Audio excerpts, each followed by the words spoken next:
بسم اللہ الرحمن الرحیم۔ دوسرا مرحلہ کھلی تبلیغ، اظہار دعوت کا پہلا حکم۔ اس بارے میں سب سے پہلے اللہ تعالیٰ کا یہ قول نازل ہوا وَأَنذِرْ عَشِيرَتَكَ الْأَقْرَبِينَ، آپ اپنے نزدیک ترین قرابت داروں کو عذاب الہی سے ڈرائیے۔ یہ سورہ شعراء کی آیت ہے اور اس سورہ میں سب سے پہلے حضرت موسیٰ علیہ السلام کا واقعہ بیان کیا گیا ہے، یعنی یہ بتایا گیا ہے کہ کس طرح حضرت موسیٰ علیہ السلام کی نبوت کا آغاز ہوا، پھر آخر میں انہوں نے بنی اسرائیل سمیت ہجرت کر کے فرعون اور قوم فرعون سے نجات پائی اور فرعون و آل فرعون کو غرق کیا گیا۔ بلفظ دیگر یہ تذکرہ ان تمام مراحل پر مشتمل ہے جن سے حضرت موسیٰ علیہ السلام فرعون اور قوم فرعون کو اللہ کے دین کی دعوت دیتے ہوئے گزرے تھے۔ میرا خیال ہے کہ جب رسول اللہ صلی اللہ علیہ وسلم کو اپنی قوم کے اندر کھل کر تبلیغ کرنے کا حکم دیا گیا تو اس موقع پر حضرت موسیٰ علیہ السلام کے واقعے کی یہ تفصیل اس لیے بیان کر دی گئی تاکہ کھلم کھلا دعوت دینے کے بعد جس طرح کی تکذیب اور ظلم و زیادتی سے سابقہ پیش آنے والا تھا اس کا ایک نمونہ آپ اور صحابہ کرام رضی اللہ تعالی عنہم اجمعین کے سامنے موجود رہے۔ دوسری طرف اس سورہ میں پیغمبروں کو جھٹلانے والی اقوام مثلا فرعون اور قوم فرعون کے علاوہ قوم نوح، عاد، ثمود، قوم ابراہیم، قوم لوط اور اصحاب الایکہ کے انجام کا بھی ذکر ہے۔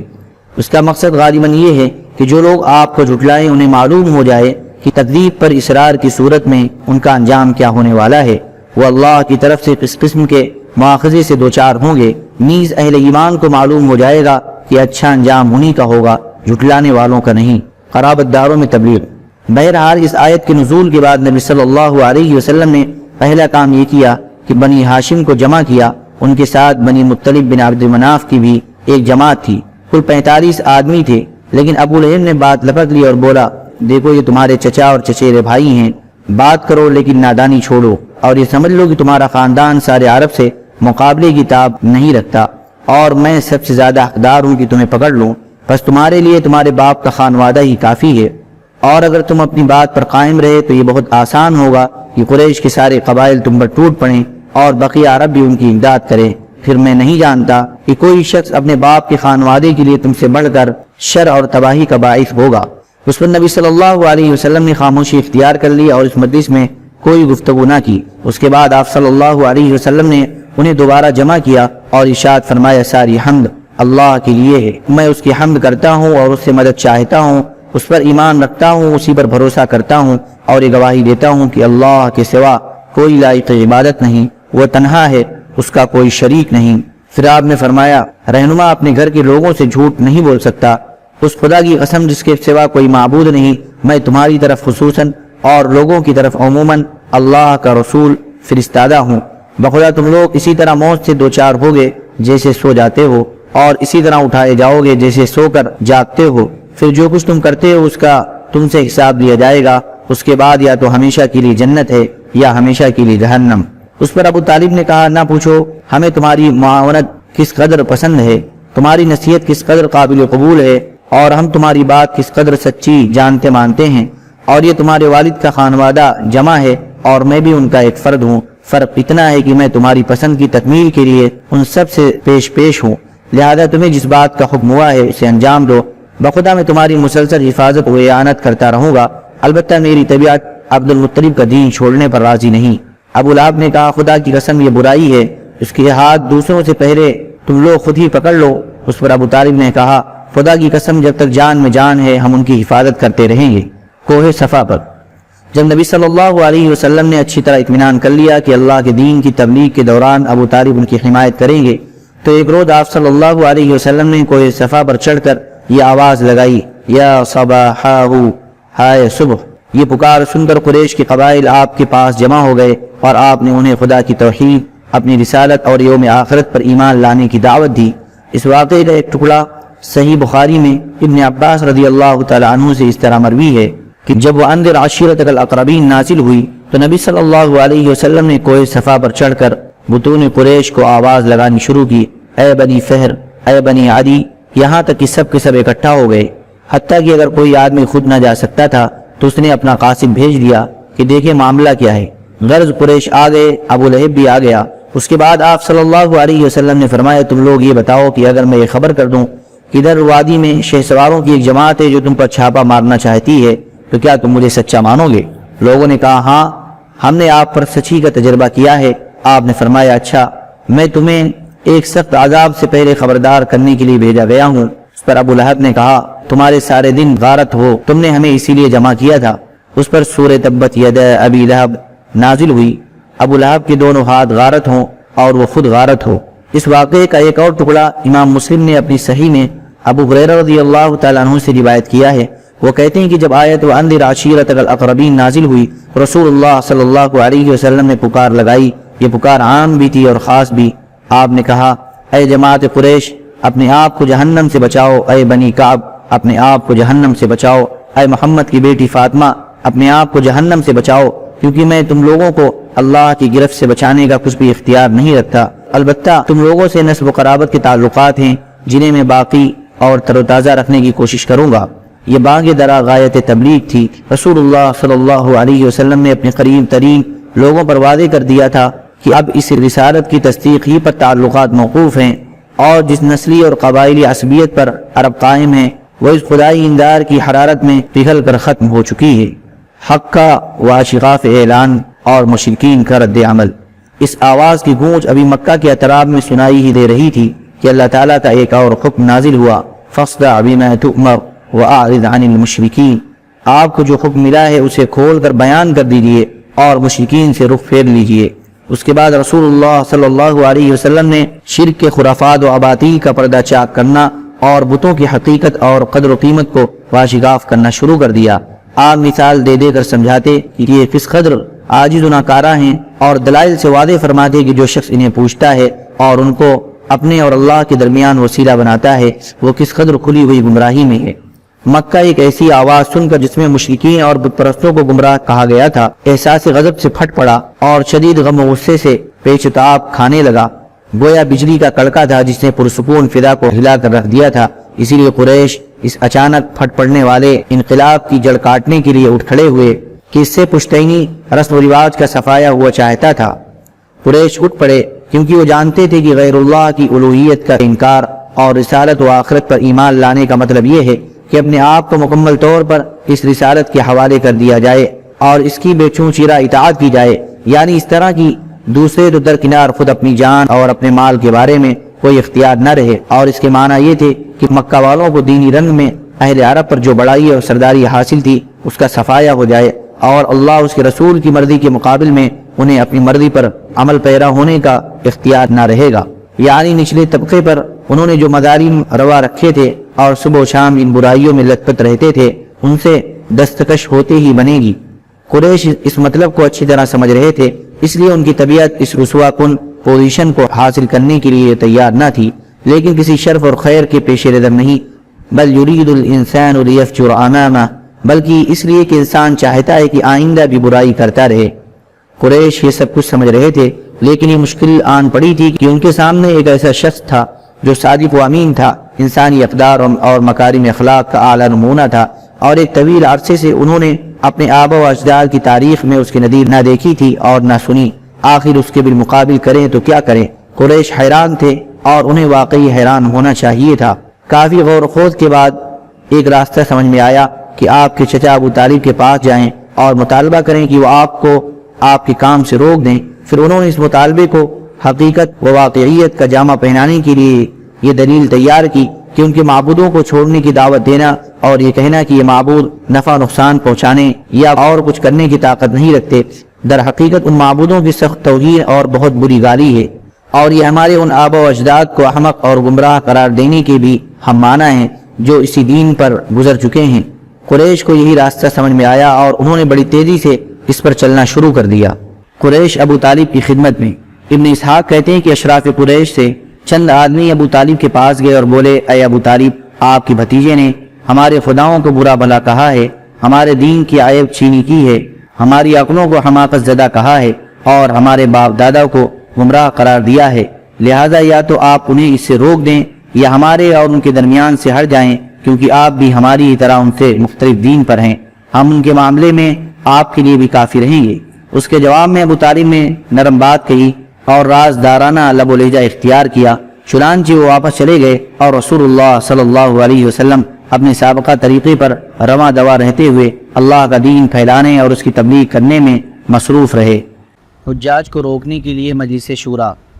انہی دنوں قریش کے سامنے ایک اور مشکل آن کھڑی ہوئی، یعنی ابھی کھلم کھلا تبلیغ پر چند ہی مہینے گزرے تھے کہ موسم حج قریب آ گیا۔ قریش کو معلوم تھا کہ اب عرب کے وفود کی آمد شروع ہوگی، اس لیے وہ ضروری سمجھتے تھے کہ نبی صلی اللہ علیہ وسلم کے متعلق کوئی ایسی بات کہیں کہ جس کی وجہ سے اہل عرب کے دلوں پر آپ کی تبلیغ کا اثر نہ ہو۔ چنانچہ وہ اس بات پر گفت و شنید کے لیے ولید بن مغیرہ کے پاس اکٹھے ہوئے۔ ولید نے کہا اس بارے میں تم سب لوگ ایک رائے اختیار کر لو، تم میں باہم کوئی اختلاف نہیں ہونا چاہیے کہ خود تمہارا ہی ایک آدمی دوسرے آدمی کی تکذیب کر دے اور ایک کی بات دوسرے کی بات کو کاٹ دے۔ لوگوں نے کہا آپ ہی کہیے۔ اس نے کہا نہیں، تم لوگ کہو، میں سنوں گا۔ اس پر چند لوگوں نے کہا ہم کہیں گے وہ کاہن ہے۔ ولید نے کہا نہیں بخدا وہ کاہن نہیں ہے، ہم نے کاہنوں کو دیکھا ہے، اس شخص کے اندر نہ کاہنوں جیسی گنگناہٹ ہے نہ ان کے جیسی قافیہ گوئی اور تک بندی۔ اس پر لوگوں نے کہا تب ہم کہیں گے کہ وہ پاگل ہے۔ ولید نے کہا نہیں، وہ پاگل بھی نہیں، ہم نے پاگل بھی دیکھے ہیں اور ان کی کیفیت بھی۔ اس شخص کے اندر نہ پاگلوں جیسی دم گھٹنے کی کیفیت اور الٹی سیدھی حرکتیں ہیں اور نہ ان کے جیسی بہکی باتیں ہیں۔ لوگوں نے کہا تب ہم کہیں گے کہ وہ شاعر ہے۔ ولید نے کہا وہ شاعر بھی نہیں، ہمیں رجز، حجز، قرید، مقبوض، مبسوط ساری ہی اصناف سخن معلوم ہیں، اس کی بات بہرحال شعر نہیں۔ لوگوں نے کہا تب ہم کہیں گے کہ وہ جادوگر ہے۔ ولید نے کہا یہ شخص جادوگر بھی نہیں، ہم نے جادوگر اور ان کا جادو بھی دیکھا ہے، یہ شخص نہ تو ان کی طرح جھاڑ پھونک کرتا ہے نہ گرہ لگاتا ہے۔ لوگوں نے کہا تب ہم کیا کہیں گے؟ ولید نے کہا خدا کی قسم اس کی بات بڑی شیریں ہے، اس کی جڑ پائیدار ہے اور اس کی شاخ پھلدار، تم جو بات بھی کہو گے لوگ اسے باطل سمجھیں گے، البتہ اس کے بارے میں سب سے مناسب بات یہ کہہ سکتے ہو کہ وہ جادوگر ہے۔ اس نے ایسا کلام پیش کیا ہے جو جادو ہے، اس سے باپ بیٹے، بھائی بھائی، شوہر بیوی اور قوم قبیلے میں پھوٹ پڑ جاتی ہے۔ بالآخر لوگ اسی تجویز پر متفق ہو کر وہاں سے رخصت ہوئے۔ بعض روایات میں تفصیل بھی مذکور ہے کہ جب ولید نے لوگوں کی ساری تجویزیں رد کر دیں تو لوگوں نے کہا کہ پھر آپ ہی اتنی بے داغ رائے پیش کیجیے۔ اس پر ولید نے کہا ذرا سوچ لینے دو۔ اس کے بعد وہ سوچتا رہا یہاں تک کہ اپنی مذکورہ بالا رائے ظاہر کی۔ اسی معاملے میں ولید کے متعلق سورہ مدثر کی 16 آیات نازل ہوئیں، جن میں سے چند آیات کے اندر اس کے سوچنے کی کیفیت کا نقشہ بھی کھینچا گیا۔ چنانچہ ارشاد ہوا انہ فکر وقدر فقتل کیف قدر ثم قتل کیف قدر ثم نظر ثم عبس وبسر ثم ادبر واستكبر فقال ان هذا الا سحر يؤثر ان هذا الا قول البشر۔ اس نے سوچا اور اندازہ لگایا، وہ غارت ہو، اس نے کیسا اندازہ لگایا، پھر غارت ہو، اس نے کیسا اندازہ لگایا، پھر نظر دوڑائی، پھر پیشانی سکیڑی اور منہ بسورا، پھر پلٹا اور تکبر کیا، آخرکار کہا کہ یہ نرالا جادو ہے جو پہلے سے نقل ہوتا آ رہا ہے، یہ محض انسان کا کلام ہے۔ بہرحال یہ قرارداد طے پا چکی تو اسے جامع عمل پہنانے کی کارروائی شروع ہوئی۔ کچھ کفار مکہ عازمین حج کے مختلف راستوں پر بیٹھ گئے اور وہاں سے ہر گزرنے والوں کو آپ کے خطرے سے آگاہ کرتے ہوئے آپ کے متعلق تفصیلات بتانے لگے۔ اس کام میں سب سے زیادہ پیش ابو لہب تھا۔ وہ حج کے ایام میں لوگوں کے ڈیروں اور عکاظ اور مجنہ اور ذوالمجاز کے بازاروں میں آپ کے پیچھے لگا رہتا۔ آپ اللہ کے دین کی تبلیغ کرتے اور ابو لہب پیچھے یہ کہتا کہ اس کی بات نہ ماننا یہ جھوٹا بددین ہے۔ اس دوڑ دھوپ کا نتیجہ یہ ہوا کہ لوگ اس حج سے اپنے گھروں کو واپس ہوئے تو ان کے علم میں یہ بات آ چکی تھی کہ آپ نے دعوی نبوت کیا ہے، اور یوں ان کے ذریعے پورے دیار عرب میں آپ کا چرچا پھیل گیا۔ محاذ آرائی کے مختلف انداز۔ جب قریش نے دیکھا کہ محمد صلی اللہ علیہ وسلم کو دین سے روکنے کی حکمت کارگر نہیں ہو رہی ہے تو ایک بار پھر انہوں نے غور خوض کیا اور آپ کی دعوت کا قلع کما کرنے کے لیے مختلف طریقے اختیار کیے، جن کا خلاصہ یہ ہے: نمبر 1، ہنسی، ٹھٹا، تحقیر، استہزاء اور تکذیب۔ اس کا مقصد یہ تھا کہ مسلمانوں کو بددل کر کے ان کے حوصلے توڑ دیا جائے۔ اس لیے مشرکین نے نبی صلی اللہ علیہ وسلم کو ناروا تہمتوں اور بیہودہ گالیوں کا نشانہ بنایا، چنانچہ وہ کبھی آپ کو پاگل کہتے، جیسا کہ ارشاد ہے وَقَالُوا يَا أَيُّهَا الَّذِي نُزِّلَ عَلَيْهِ الذِّكْرُ إِنَّكَ لَمَجْنُونَ۔ ان کفار نے کہا کہ اے وہ شخص جس پر قرآن نازل ہوا تو یقیناً پاگل ہے، اور کبھی آپ پر جادوگر اور جھوٹے ہونے کا الزام لگاتے، چنانچہ ارشاد ہے وعجبوا أن جاءهم منذر منهم وقال الكافرون هذا ساحر كذاب۔ انہیں حیرت ہے کہ خود انہی میں سے ایک ڈرانے والا آیا، اور کافرین کہتے ہیں کہ یہ جادوگر ہے، جھوٹا ہے۔ یہ کفار آپ کے پیچھے پرغضب، منتقمانہ نگاہوں اور بھڑکتے ہوئے جذبات کے ساتھ چلتے تھے۔ ارشاد ہے وَإِن يَكَادُ الَّذِينَ كَفَرُوا لَيُزْلِقُونَكَ بِأَبْصَارِهِمْ لَمَّا سَمِعُوا الذِّكْرَ وَيَقُولُونَ إِنَّهُ لَمَجْنُونَ۔ اور جب کفار اس قرآن کو سنتے ہیں تو آپ کو ایسی نگاہوں سے دیکھتے ہیں گویا کہ آپ کے قدم اکھاڑ دیں گے، اور کہتے ہیں کہ یہ یقیناً پاگل ہے۔ اور جب آپ صلی اللہ علیہ وسلم کسی جگہ تشریف فرما ہوتے اور آپ کے ارد گرد کمزور اور مظلوم صحابہ کرام موجود ہوتے تو انہیں دیکھ کر مشرکین استہزاء کرتے ہوئے کہتے أَهَٰؤُلَاءِ مَنَّ اللَّهُ عَلَيْهِمْ مِن بَيْنِنَا۔ اچھا یہی حضرات ہیں جن پر اللہ تعالیٰ نے ہمارے درمیان سے احسان فرمایا ہے۔ جواباً اللہ کا ارشاد ہے أَلَيْسَ اللَّهُ بِأَعْلَمَ بِالشَّاكِرِينَ۔ کیا اللہ شکر گزاروں کو سب سے زیادہ نہیں جانتا؟ عام طور پر مشرکین کی کیفیت وہی تھی جس کا نقشہ ذیل کی آیات میں کھینچا گیا ہے۔ إِنَّ الَّذِينَ أَجْرَمُوا كَانُوا مِنَ الَّذِينَ آمَنُوا يَضْحَكُونَ وَإِذَا مَرُّوا بِهِمْ يَتَغَامَزُونَ وَإِذَا انقَلَبُوا إِلَىٰ أَهْلِهِمُ انقَلَبُوا فَكِهِينَ وَإِذَا رَأَوْهُمْ قَالُوا إِنَّ هَٰؤُلَاءِ لَضَالُّونَ وَمَا أُرْسِلُوا عَلَيْهِمْ حَافِظِينَ۔ جو مجرم تھے وہ ایمان لانے والوں کا مذاق اڑاتے تھے، اور جب ان کے پاس سے گزرتے تو آنکھیں مارتے تھے، اور جب اپنے گھروں کو پلٹتے تو لطف اندوز ہوتے ہوئے پلٹتے تھے، اور جب انہیں دیکھتے تو کہتے کہ یہی گمراہ ہیں، حالانکہ وہ ان پر نگراں بنا کر نہیں بھیجے گئے تھے۔ نمبر 2، محاذ آرائی کی دوسری صورت آپ کی تعلیمات کو مسخ کرنا، شکوک و شبہات پیدا کرنا، جھوٹا پروپیگنڈا کرنا، تعلیمات سے لے کر شخصیت تک کو واہیات اعتراضوں کا نشانہ بنانا، اور یہ سب اس کثرت سے کرنا کہ عوام کو آپ کی دعوت و تبلیغ پر غور کرنے کا موقع ہی نہ مل سکے۔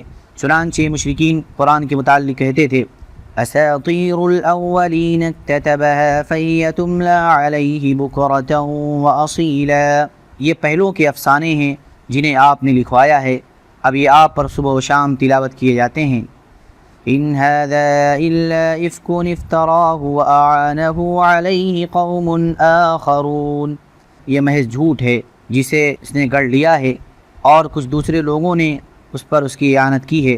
مشرکین یہ بھی کہتے تھے إِنَّمَا يُعَلِّمُهُ بَشَرٌ، یہ قرآن تو آپ کو ایک انسان سکھاتا ہے۔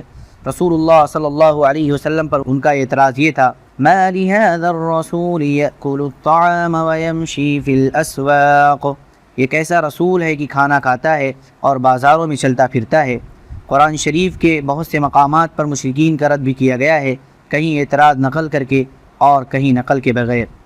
محاذ آرائی کی تیسری صورت پہلوں کے واقعات اور افسانوں سے قرآن کا مقابلہ کرنا اور لوگوں کو اسی میں الجھائے اور پھنسائے رکھنا۔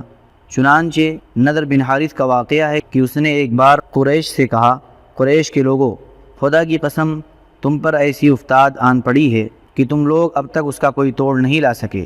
محمد تم میں جوان تھے تو تمہارے سب سے زیادہ پسندیدہ آدمی تھے، سب سے زیادہ سچے اور سب سے بڑھ کر امانت دار تھے۔ اب جب کہ ان کی کنپٹیوں پر سفیدی دکھائی پڑنے کو ہے، یعنی ادھیڑ ہو چلے ہیں، اور وہ تمہارے پاس کچھ باتیں لے کر آئے ہیں تو تم کہتے ہو کہ وہ جادوگر ہیں۔ نہیں بخدا وہ جادوگر نہیں، ہم نے جادوگر دیکھے ہیں کہ ان کی جھاڑ پھونک اور گرہ بندی بھی دیکھی ہے، اور تم لوگ کہتے ہو کاہن ہیں۔ نہیں بخدا وہ کاہن بھی نہیں، ہم نے کاہن بھی دیکھے ہیں، ان کی الٹی سیدھی حرکتیں بھی دیکھی ہیں اور ان کی فقرہ بندیاں بھی سنی ہیں۔ تم لوگ کہتے ہو وہ شاعر ہیں، نہیں بخدا وہ شاعر نہیں ہیں، ہم نے شعر بھی دیکھا ہے اور اس کے سارے اصناف عجز رجز وغیرہ سنے ہیں۔ تم لوگ کہتے ہو وہ پاگل ہیں، نہیں بخدا وہ پاگل بھی نہیں، ہم نے پاگل پن بھی دیکھا ہے، یہاں نہ اس طرح کی گھٹن ہے، نہ ویسی بہکی بہکی باتیں ہیں، اور نہ ان کے جیسی فریب کارانہ گفتگو۔ قریش کی لوگوں سوچو، خدا کی قسم تم پر زبردست افتاد آن پڑی ہے۔ اس کے بعد نضر بن حارث حیرہ گیا، وہاں بادشاہوں کے واقعات اور رستم و اسفندیار کے قصے سیکھے، پھر واپس آیا تو تو جب رسول اللہ صلی اللہ علیہ وسلم کسی جگہ بیٹھ کر اللہ کی باتیں کرتے اور اس کی گرفت سے لوگوں کو ڈراتے تو آپ کے بعد یہ شخص وہاں پہنچتا اور کہتا کہ بخدا محمد کی باتیں مجھ سے بہتر نہیں۔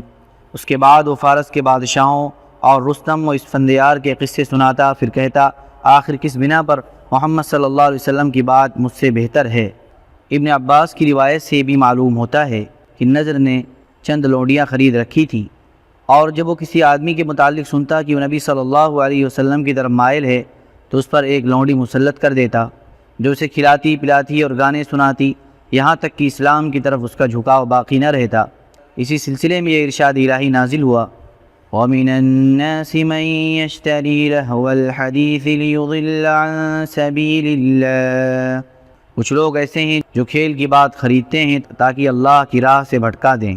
نمبر 4، محاذ آرائی کی چوتھی صورت، سودے بازیاں جن کے ذریعے مشرکین کی یہ کوشش تھی کہ اسلام اور جاہلیت دونوں بیچ راستے میں ایک دوسرے سے جا ملیں، یعنی کچھ لو اور کچھ دو کے اصول پر اپنی بعض باتیں مشرکین چھوڑ دیں اور بعض باتیں نبی صلی اللہ علیہ وسلم چھوڑ دیں۔ قرآن پاک میں اسی کے متعلق ارشاد ہے، وَدُّوا لَوْ تُدْهِنُ فَيُدْهِنُونَ۔ وہ چاہتے ہیں کہ آپ ڈھیلے پڑ جائیں تو وہ بھی ڈھیلے پڑ جائیں۔ چنانچہ ابن جریر اور طبرانی کی ایک روایت ہے کہ مشرکین نے رسول اللہ صلی اللہ علیہ وسلم کو یہ تجویز پیش کی کہ ایک سال آپ ان کے معبودوں کی پوجا کیا کریں اور ایک سال وہ آپ کے رب کی عبادت کیا کریں گے۔ عبد بن حمید کی ایک روایت اس طرح ہے کہ مشرکین نے کہا اگر آپ ہمارے معبودوں کو قبول کر لیں تو ہم بھی آپ کی خدا کی عبادت کریں گے۔ ابن اسحاق کا بیان ہے کہ رسول اللہ صلی اللہ علیہ وسلم خانہ کعبہ کا طواف کر رہے تھے کہ اسود بن مطلب بن اسد بن عبد العزیٰ، ولید بن مغیرہ، امیہ بن خلف، عاص بن وائل سہمی آپ کے سامنے آئے۔ یہ سب اپنی قوم کے بڑے لوگ تھے۔ بولے اے محمد آؤ، جسے تم پوجتے ہو اسے ہم بھی پوجیں، اور جسے ہم پوجتے ہیں اسے تم بھی پوجو، اس طرح ہم اور تم اس کام میں مشترک ہو جائیں۔ اب اگر تمہارا معبود ہمارے معبود سے بہتر ہے تو ہم اس سے اپنا حصہ حاصل کر چکے ہوں گے، اور اگر ہمارا معبود تمہارے معبود سے بہتر ہے تو تم اس سے اپنا حصہ حاصل کر چکے ہوگے۔ اس پر اللہ تعالیٰ نے پوری سورہ قل یا ایھا الکافرون نازل فرمائی، جس میں یہ اعلان کیا گیا کہ جسے تم لوگ پوجتے ہو اسے میں نہیں پوج سکتا، اور اس فیصلہ کن جواب کے ذریعے ان کی مضحکہ خیز گفت و شنید کی جڑ کاٹ دی گئی۔ روایتوں میں اختلاف غالباً اس لیے ہے کہ اس سودے بازی کی کوشش بار بار کی گئی۔ ظلم و جور۔ سن 4 نبوت میں جب پہلی بار اسلامی دعوت منظر عام پر آئی تو مشرکین نے اسے دبانے کے لیے وہ کارروائیاں انجام دی جن کا ذکر اوپر گزر چکا ہے۔ یہ کارروائیاں تھوڑی تھوڑی اور درجہ بدرجہ عمل میں لائی گئیں، اور ہفتوں بلکہ مہینوں مشرکین نے اس سے آگے قدم نہیں بڑھایا اور ظلم و زیادتی شروع نہیں کی، لیکن جب دیکھا کہ یہ کارروائیاں اسلامی دعوت کی راہ روکنے میں مؤثر ثابت نہیں ہو رہی ہیں تو ایک بار پھر جمع ہوئے اور 25 سرداران قریش کی ایک کمیٹی تشکیل دی گئی جس کا سربراہ رسول اللہ صلی اللہ علیہ وسلم کا چچا ابو لہب تھا۔ اس کمیٹی نے باہم مشورے اور غور و خوض کے بعد رسول اللہ صلی اللہ علیہ وسلم اور صحابہ کرام کے خلاف ایک فیصلہ کن قرارداد منظور کی، یعنی یہ طے کیا کہ اسلام کی مخالفت، پیغمبر اسلام کی ایذا رسانی اور اسلام لانے والوں کو طرح طرح کے جور و ستم اور ظلم و تشدد کا نشانہ بنانے میں کوئی کسر اٹھا نہ رکھی جائے۔ مشرکین نے یہ قرارداد طے کر کے اسے روبہ عمل لانے کا عزم مصمم کر لیا۔ مسلمانوں اور خصوصاً کمزور مسلمانوں کے اعتبار سے تو یہ کام بہت آسان تھا، لیکن رسول اللہ صلی اللہ علیہ وسلم کے لحاظ سے بڑی مشکلات تھی۔ آپ ذاتی طور پر پرشکوہ، باوقار اور منفرد شخصیت کے مالک تھے۔ دوست و دشمن سبھی آپ کو تعظیم کی نظر سے دیکھتے تھے۔ آپ جیسی شخصیت کا سامنا اکرام و احترام سے ہی کیا جا سکتا تھا، اور آپ کے خلاف کسی نیچ اور ذلیل حرکت کی جرات کوئی رذیل اور احمق ہی کر سکتا تھا۔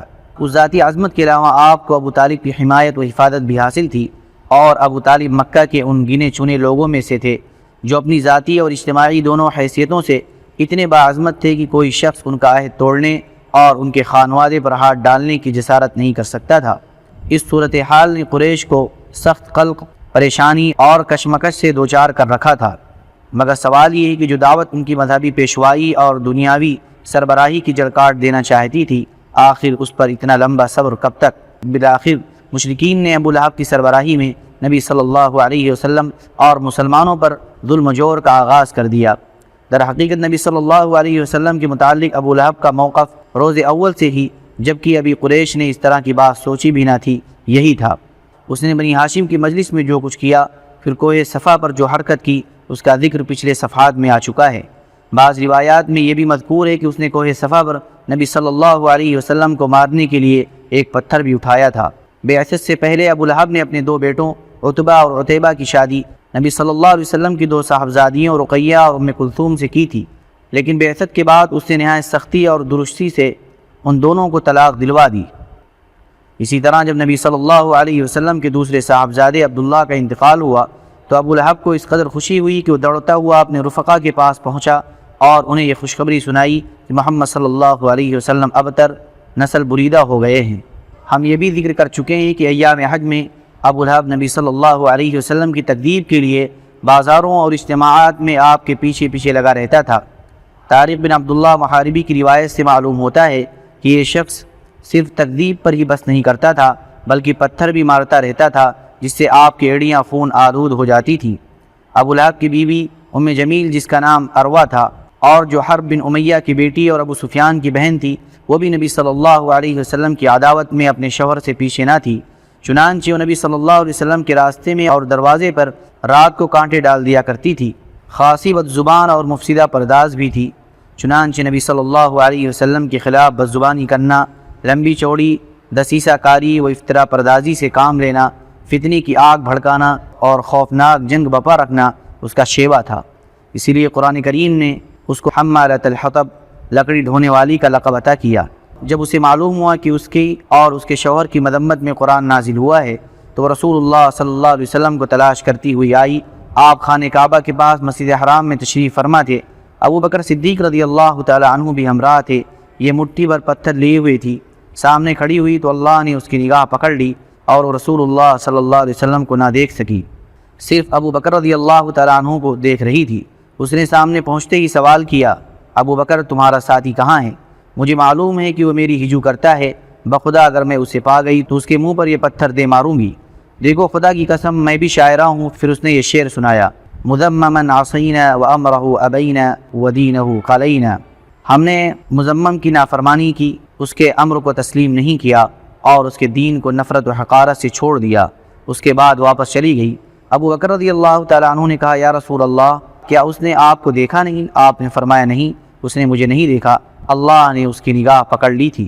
ابو بکر بزار نے بھی یہ واقعہ روایت کیا ہے اور اس میں اتنا مزید اضافہ ہے کہ جب وہ ابو بکر رضی اللہ تعالیٰ عنہ کے پاس کھڑی ہوئی تھی تو اس نے یہ بھی کہا، ابو بکر تمہارے ساتھی نے ہماری ہجو کی ہے؟ ابو بکر نے کہا، نہیں، اس عمارت کے رب کی قسم، نہ وہ شعر ہے نہ اسے زبان پر لاتے ہیں۔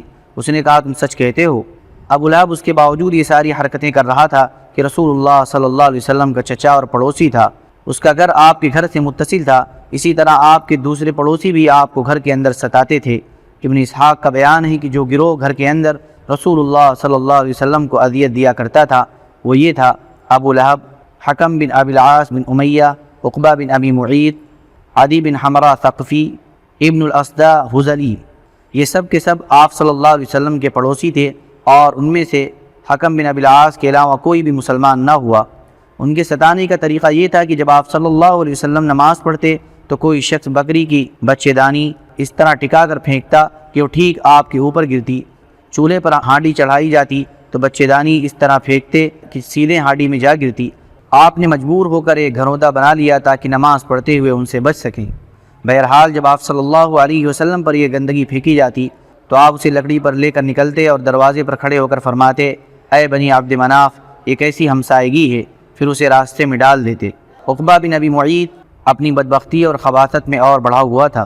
چنانچہ صحیح بخاری میں حضرت عبداللہ بن مسعود رضی اللہ تعالیٰ عنہ سے مروی ہے، نبی صلی اللہ علیہ وسلم بیت اللہ کے پاس نماز پڑھ رہے تھے اور ابو جہل اور اس کے کچھ رفقا بیٹھے ہوئے تھے۔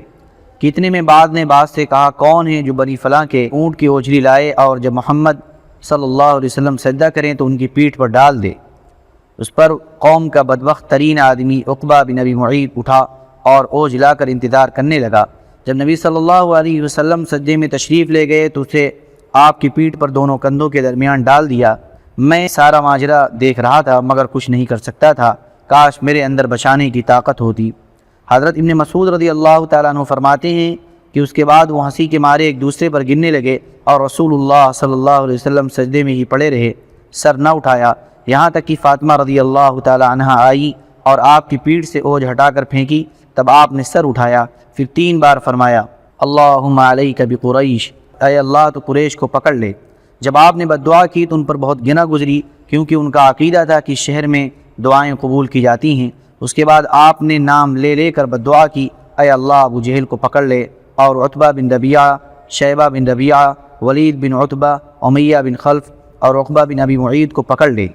انہوں نے 7ویں کا نام بھی گنایا لیکن راوی کو یاد نہ رہا۔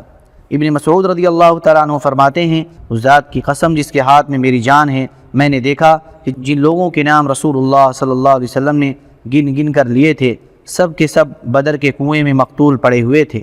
امیہ بن خلف کا وطیرہ تھا کہ وہ جب رسول اللہ صلی اللہ علیہ وسلم کو دیکھتا تو لعن طعن کرتا۔ اسی کے متعلق یہ آیت نازل ہوئی، وَيْلٌ لِكُلِّ هُمَزَةٍ لُمَزَةٍ، ہر لعن طعن اور برائیاں کرنے والے کے لیے تباہی ہے۔ ابن ہشام کہتے ہیں کہ ہمزہ وہ شخص ہے جو اعلانیہ گالی بکے اور آنکھیں ٹیڑھی کر کے اشارہ کرے، اور لمزہ وہ شخص ہے جو پیٹھ پیچھے لوگوں کی برائیاں کرے اور انہیں اذیت دے۔ امیہ کا بھائی ابی بن خلف عقبہ بن ابی معیط کا گہرا دوست تھا۔ ایک بار عقبہ نے نبی صلی اللہ علیہ وسلم کے پاس بیٹھ کر کچھ سنا، ابی کو معلوم ہوا تو اس نے عقبہ کو سخت سست کہا، عتاب کیا اور اس سے مطالبہ کیا کہ وہ جا کر رسول اللہ صلی اللہ علیہ وسلم کے منہ پر تھوک آئے۔ آخر عقبہ نے ایسا ہی کیا۔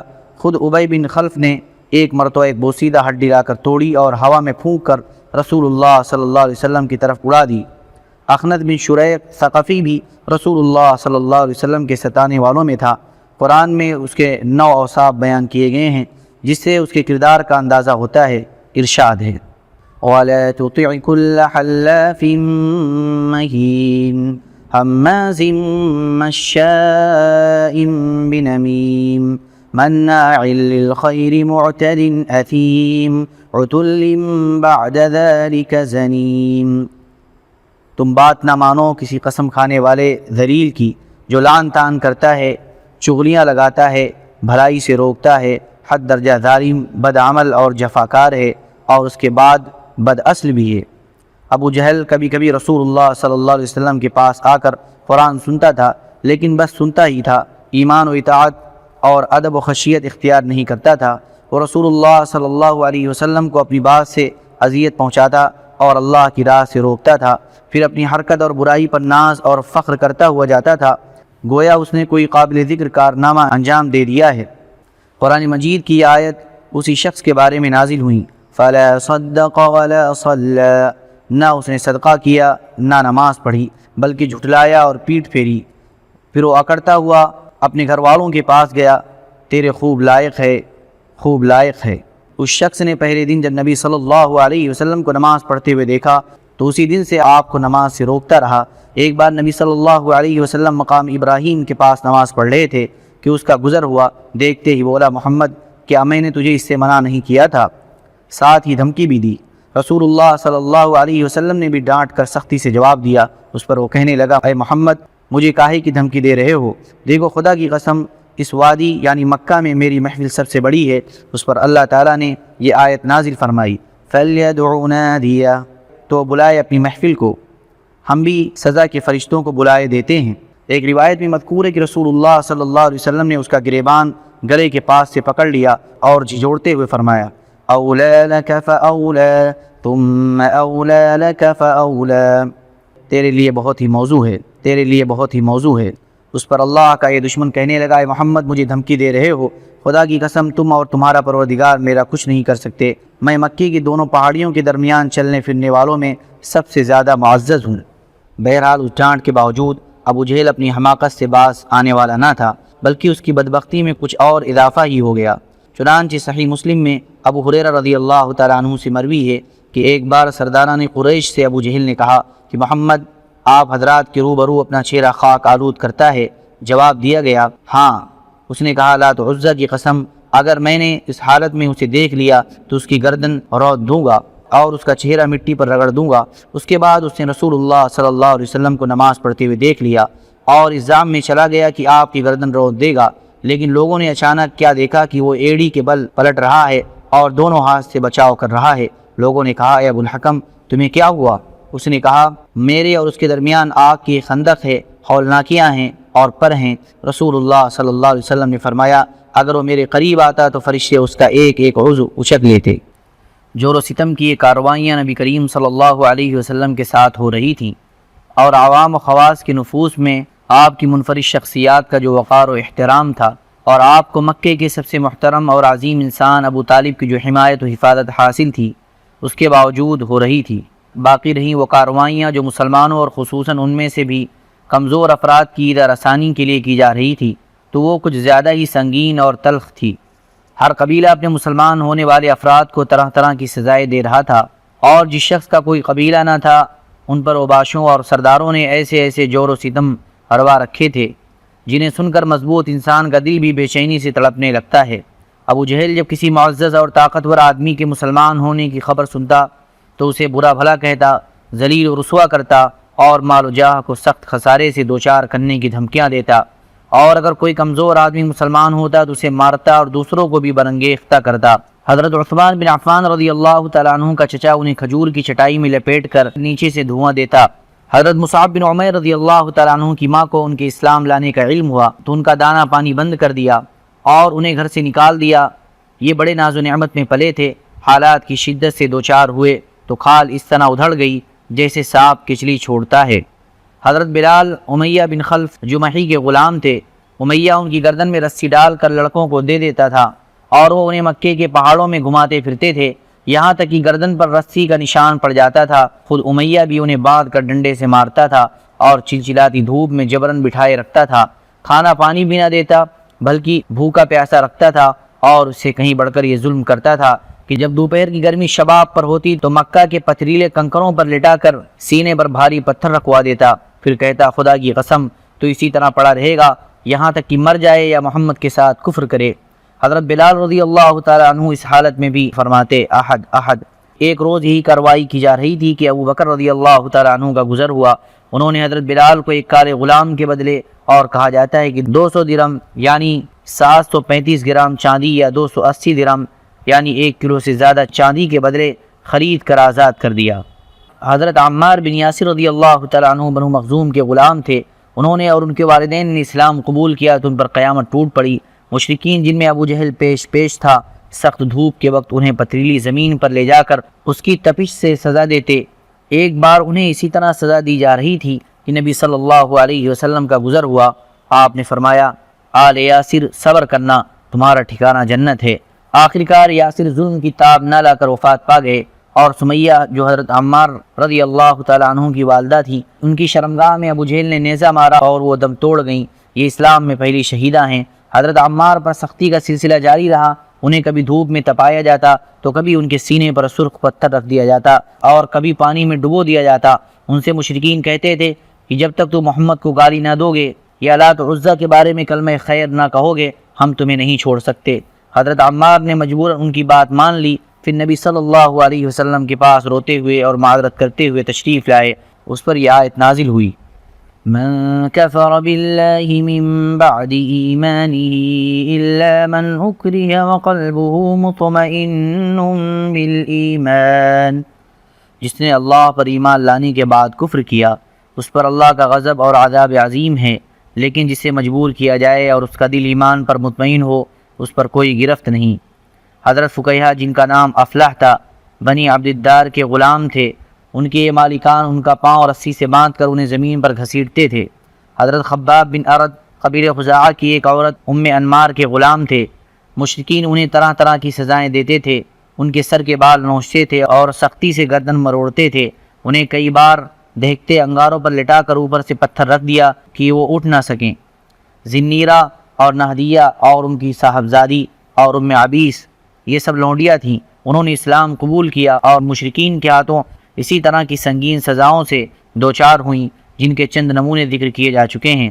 قبیلے بنی عدی کے خانوادے بنو عمل کی ایک لونڈی مسلمان ہوئی تو انہیں حضرت عمر بن خطاب جو بنو عدی سے تعلق رکھتے تھے اور ابھی مسلمان نہیں ہوئے تھے، اس قدر مارتے تھے کہ مارتے مارتے خود تھک جاتے تھے اور اس کے بعد کہتے تھے کہ میں نے تجھے کسی مروت کی وجہ سے نہیں بلکہ محض تھک جانے کی وجہ سے چھوڑا ہے۔ آخرکار حضرت ابو بکر رضی اللہ تعالیٰ عنہ نے حضرت بلال اور عامر بن فہیرہ کی طرح ان لوڈیوں کو بھی خرید کر آزاد کر دیا۔ مشرکین نے سزا کی ایک شکل یہ بھی اختیار کی تھی کہ بعض صحابہ کو اونٹ اور گائے کی کھال میں لپیٹ کر دھوپ میں ڈال دیتے تھے اور بعض کو لوہے کی زرہ پہنا کر جلتے ہوئے پتھر پر لٹا دیتے تھے۔ در حقیقت اللہ کی راہ میں ظلم و جور کا نشانہ بننے والوں کی فہرست بڑی لمبی ہے اور بڑی تکلیف دہ بھی۔ حالت یہ تھی کہ جس کسی کے مسلمان ہونے کا پتہ چل جاتا تھا مشرکین اس کے در پہ آزار ہو جاتے تھے۔ دار ارقم، ان ستمرانیوں کے مقابل حکمت کا تقاضا یہ تھا کہ رسول اللہ صلی اللہ علیہ وسلم مسلمانوں کو قولاً اور عملاً دونوں طرح اسلام کے اظہار سے روک دیں اور ان کے ساتھ خفیہ طریقے پر اکٹھا ہوں، کیونکہ اگر آپ ان کے ساتھ کھلم کھلا اکٹھا ہوتے تو مشرکین آپ کے تزکیہ نفس اور تعلیم کتاب و حکمت کے کام میں یقیناً رکاوٹ ڈالتے اور اس کے نتیجے میں فریقین کے درمیان تصادم ہو سکتا تھا، بلکہ عملاً سنچار نبوت میں بھی ہو چکا تھا۔ اس کی تفصیل یہ ہے کہ صحابہ کرام گھاٹیوں میں اکٹھے ہو کر نماز پڑھا کرتے تھے۔ ایک بار کفار قریش کے کچھ لوگوں نے دیکھ لیا تو گالم گلوچ اور لڑائی جھگڑے پر اتر آئے۔ جواباً حضرت سعد بن ابی وقاص رضی اللہ تعالیٰ عنہ نے ایک شخص کو ایسی ضرب لگائی کہ اس کا خون بہہ پڑا۔ یہ واضح ہی ہے کہ اگر اس طرح کا ٹکراؤ بار بار ہوتا اور طول پکڑ جاتا تو مسلمانوں کے خاتمے کی نوبت آ سکتی تھی، لہذا حکمت کا تقاضا یہی تھا کہ کام پس پردہ کیا جائے۔ چنانچہ عام صحابہ کرام رضی اللہ تعالیٰ عنہم اپنا اسلام، اپنی عبادت، اپنی تبلیغ اور اپنے باہمی اجتماعات سب کچھ پس پردہ کرتے تھے۔ البتہ رسول اللہ صلی اللہ علیہ وسلم تبلیغ کا کام بھی مشرکین کے روبرو کھلم کھلا انجام دیتے تھے اور عبادت کا کام بھی۔ کوئی چیز آپ کو اس سے نہیں روک سکتی تھی، تاہم آپ بھی مسلمانوں کے ساتھ خود ان کی مصلحت کے پیش نظر خفیہ طور سے جمع ہوتے تھے۔ ادھر دار ارقم بن ابی الارقم مخزومی کا مکان کوہ صفا پر سرکشوں کی نگاہوں اور ان کی مجلسوں سے دور الگ تھلگ واقع تھا، اس لیے آپ نے 5ویں سن نبوت سے اسی مکان کو اپنی دعوت اور مسلمانوں کے ساتھ اپنے اجتماع کا مرکز بنا لیا۔ پہلی ہجرت حبشہ۔ جور و ستم کا مذکورہ سلسلہ نبوت کے 4 سال کے درمیان یا آخر میں شروع ہوا تھا اور ابتداء معمولی تھا، مگر دن بدن اور ماہ بماہ بڑھتا گیا، یہاں تک کہ نبوت کے 5ویں سال کا وسط آتے آتے اپنے شباب کو پہنچ گیا، حتیٰ کہ مسلمانوں کے لیے مکہ میں رہنا دوبھر ہو گیا اور انہیں ان پہم ستمرانیوں سے نجات کی تدبیر سوچنے کے لیے مجبور ہونا پڑا۔ نی سنگین اور تاریک حالات میں سورہ کہف نازل ہوئی۔ یہ اصلاً تو مشرکین کے پیش کردہ سوالات کے جوابات میں تھی، لیکن اس میں جو 3 واقعات بیان کیے گئے ان واقعات میں اللہ تعالیٰ کی طرف سے اپنے مومن بندوں کے لیے مستقبل کے بارے میں نہایت بلیغ اشارات تھے۔ چنانچہ صحابہ کہف کے واقعے میں یہ درس موجود ہے کہ جب دین و ایمان خطرے میں ہو تو کفر و ظلم کے مراکز سے ہجرت کے لیے تن بتقدیر نکل پڑنا چاہیے۔ ارشاد ہے وَإِذِ اعْتَزَلْتُمُوهُمْ وَمَا يَعْبُدُونَ إِلَّا اللَّهَ فَأْوُوا إِلَى الْكَهْفِ يَنشُرْ لَكُمْ رَبُّكُمْ مِنْ رَحْمَتِهِ وَيُهَيِّئْ لَكُمْ مِنْ أَمْرِكُمْ مِرْفَقًا۔ اور جب تم ان سے اور اللہ کے سوا ان کے دوسرے معبودوں سے الگ ہو گئے تو غار میں پناہ گیر ہو جاؤ، تمہارا رب تمہارے لیے اپنی رحمت پھیلا دے گا اور تمہارے کام کے لیے تمہاری سہولت کی چیز تمہیں مہیا کرے گا۔ موسیٰ اور خضر علیہ السلام کے واقعے سے یہ بات ثابت ہوتی ہے کہ نتائج ہمیشہ ظاہری حالات کے مطابق نہیں ہوتے، بلکہ بسا اوقات ظاہری حالات کے بالکل برعکس ہوتے ہیں۔ لہذا اس واقعے میں اس بات کی طرف لطیف اشارہ پنہا ہے کہ مسلمانوں کے خلاف اس وقت جو ظلم و تشدد برپا ہے اس کے نتائج بالکل برعکس نکلیں گے، اور یہ سرکش مشرکین اگر ایمان نہ لائے تو آئندہ انہی مقہور و مجبور مسلمانوں کے سامنے سرنگو ہو کر اپنی قسمت کے فیصلے کے لیے پیش ہوں گے۔ ذوالقرنین کے واقعے میں چند خاص باتوں کی طرف اشارہ ہے۔ نمبر 1 یہ ہے کہ زمین اللہ کی ہے، وہ اپنے بندوں میں سے جسے چاہتا ہے اس کا وارث بناتا ہے۔ نمبر 2 یہ ہے کہ فلاح و کامرانی ایمان ہی کی راہ میں ہے، کفر کی راہ میں نہیں۔ نمبر 3 یہ ہے کہ اللہ تعالیٰ رہ رہ کر اپنے بندوں میں سے ایسے افراد کھڑے کرتا رہتا ہے جو مجبور و مقہور انسانوں کو اس دور کے یاجوج ماجوج سے نجات دلاتے ہیں۔ نمبر 4 یہ ہے کہ اللہ کے صالح بندے ہی زمین کی وراثت کے سب سے زیادہ حقدار ہیں۔ پھر سورہ کہف کے بعد سورہ زمر کا نزول ہوا اور اس میں ہجرت کی طرف اشارہ کیا گیا اور بتایا گیا کہ اللہ کی زمین تنگ نہیں ہے۔ للذین احسنوا فی هذه الدنیا حسنہ وارض اللہ واسعہ انما یوفی الصابرون اجرهم بغیر حساب۔ جن لوگوں نے اس دنیا میں اچھائی کی ان کے لیے اچھائی ہے اور اللہ کی زمین کشادہ ہے، صبر کرنے والوں کو ان کا اجر بلا حساب دیا جائے گا۔ ادھر رسول اللہ صلی اللہ علیہ وسلم کو معلوم تھا کہ اصحمہ نجاشی شاہ حبش ایک عادل بادشاہ ہے، وہاں کسی پر ظلم نہیں ہوتا، اس لیے آپ نے مسلمانوں کو حکم دیا کہ وہ فتنوں سے اپنی دین کی حفاظت کے لیے حبشہ ہجرت کر جائیں۔ اس کے بعد ایک طے شدہ پروگرام کے مطابق رجب 5 سن نبوی میں صحابہ کرام کے پہلے گروہ نے حبشہ کی جانب ہجرت کی۔ اس گروہ میں 12 مرد اور 4 عورتیں تھیں۔ حضرت عثمان بن عفان ان کے امیر تھے اور ان کے ہمراہ رسول اللہ صلی اللہ علیہ وسلم کی صاحبزادی حضرت رقیہ بھی تھیں۔ رسول اللہ صلی اللہ علیہ وسلم نے ان کے بارے میں فرمایا کہ حضرت ابراہیم اور حضرت لوط علیہ السلام کے بعد یہ پہلا گھرانہ ہے جس نے اللہ کی راہ میں ہجرت کی۔ یہ لوگ رات کی تاریکی میں چپکے سے نکل کر اپنی نئی منزل کی جانب روانہ ہوئے۔ رازداری کا مقصد یہ تھا کہ قریش کو اس کا علم نہ ہو سکے۔ رخ بحر احمر کی بندرگاہ شعیبہ کی جانب تھا۔ خوش قسمتی سے وہاں 2 تجارتی کشتیاں موجود تھیں جو انہیں اپنے دامان عافیت میں لے کر سمندر پار حبشہ چلی گئیں۔ قریش کو کسی قدر بعد میں ان کی روانگی کا علم ہو سکا، تاہم انہوں نے پیچھا کیا اور ساحل تک پہنچے، لیکن صحابہ کرام آگے جا چکے تھے، اس لیے نامراد واپس آئے۔ ادھر مسلمانوں نے حبشہ پہنچ کر بڑے چین کا سانس لیا۔ اسی سال رمضان شریف میں یہ واقعہ پیش آیا کہ نبی صلی اللہ علیہ وسلم ایک بار حرم تشریف لے گئے۔ وہاں قریش کا بہت بڑا مجمع تھا، ان کے سردار اور بڑے بڑے لوگ جمع تھے۔ آپ نے ایک دم اچانک کھڑے ہو کر سورہ نجم کی تلاوت شروع کر دی۔ ان کفار نے اس سے پہلے عموماً قرآن کریم سنا نہ تھا، کیونکہ ان کا دائمی وتیرہ قرآن کے الفاظ میں یہ تھا کہ لا تسمعوا لهذا القرآن والغوا فيه لعلكم تغلبون، اس قرآن کو مت سنو اور اس میں خلل ڈالو، ادھم مچاؤ تاکہ تم غالب رہو۔ لیکن جب نبی صلی اللہ علیہ وسلم نے اچانک اس سورہ کی تلاوت شروع کی اور ان کے کانوں میں ایک ناقابل بیان رعنائی و دلکشی اور عظمت لیے ہوئے کلام الہی کی آواز پڑی تو انہیں کچھ ہوش نہ رہا، سب کے سب گوش بر آواز ہو گئے، کسی کے دل میں کوئی اور خیال ہی نہ آیا، یہاں تک کہ جب آپ صلی اللہ علیہ وسلم نے سورہ کے آخر میں دل دہلانے والی آیت تلاوت فرما کر اللہ کا یہ حکم سنایا کہ فَاسْجُدُوا لِلَّهِ وَاعْبُدُوا، اللہ کے لیے سجدہ کرو اور اس کی عبادت کرو، اور اس کے ساتھ ہی سجدہ فرمایا تو کسی کو اپنے آپ پر قابو نہ رہا اور سب کے سب سجدے میں گر پڑے۔ حقیقت یہ ہے کہ اس موقع پر حق کی رعنائی و جلال نے متکبرین و مستہزئین کی ہر درمی کا پردہ چاک کر دیا تھا، اس لیے انہیں اپنے آپ پر قابو نہ رہ گیا تھا اور وہ بے اختیار سجدے میں گر پڑے۔ بعد میں جب انہیں احساس ہوا کہ کلام الہی کے جلال نے ان کی لگام موڑ دی اور وہ ٹھیک وہی کام کر بیٹھے جسے مٹانے اور ختم کرنے کے لیے انہوں نے ایڑی سے چوٹی کا زور لگا رکھا تھا، اور اس کے ساتھ ہی اس واقعے میں غیر موجود مشرکین نے ان پر ہر طرف سے عتاب اور ملامت کی بوچھار شروع کی تو ان کے ہاتھوں کے طوطے اڑ گئے اور انہوں نے اپنی جان چھڑانے کے لیے رسول اللہ صلی اللہ علیہ وسلم پر یہ افترا پردازی کی اور یہ جھوٹ گڑا کہ آپ نے ان کے بتوں کا ذکر عزت و احترام سے کرتے ہوئے یہ کہا تھا کہ تلك الغرانيق العلا وإن شفاعتهن لترتجى، یہ بلند پایا دیویاں ہیں اور ان کی شفاعت کی امید کی جاتی ہے۔ حالانکہ یہ سری جھوٹ تھا جو محض اس لیے کر لیا گیا تھا تاکہ نبی صلی اللہ علیہ وسلم کے ساتھ سجدہ کرنے کی جو غلطی ہو گئی ہے اس کے لیے ایک معقول عذر پیش کیا جائے، اور ظاہر ہے کہ جو لوگ نبی صلی اللہ علیہ وسلم پر ہمیشہ جھوٹ گڑتے اور آپ کے خلاف ہمیشہ دسیسہ کاری اور افترا پردازی کرتے رہتے تھے، وہ اپنے دامن بچانے کے لیے اس طرح کا جھوٹ کیوں نہ گڑتے۔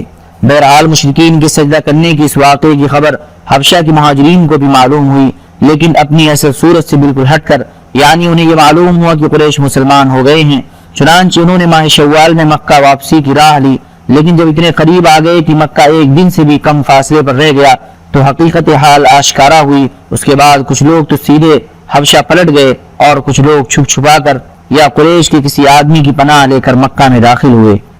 دوسری ہجرت حبشہ۔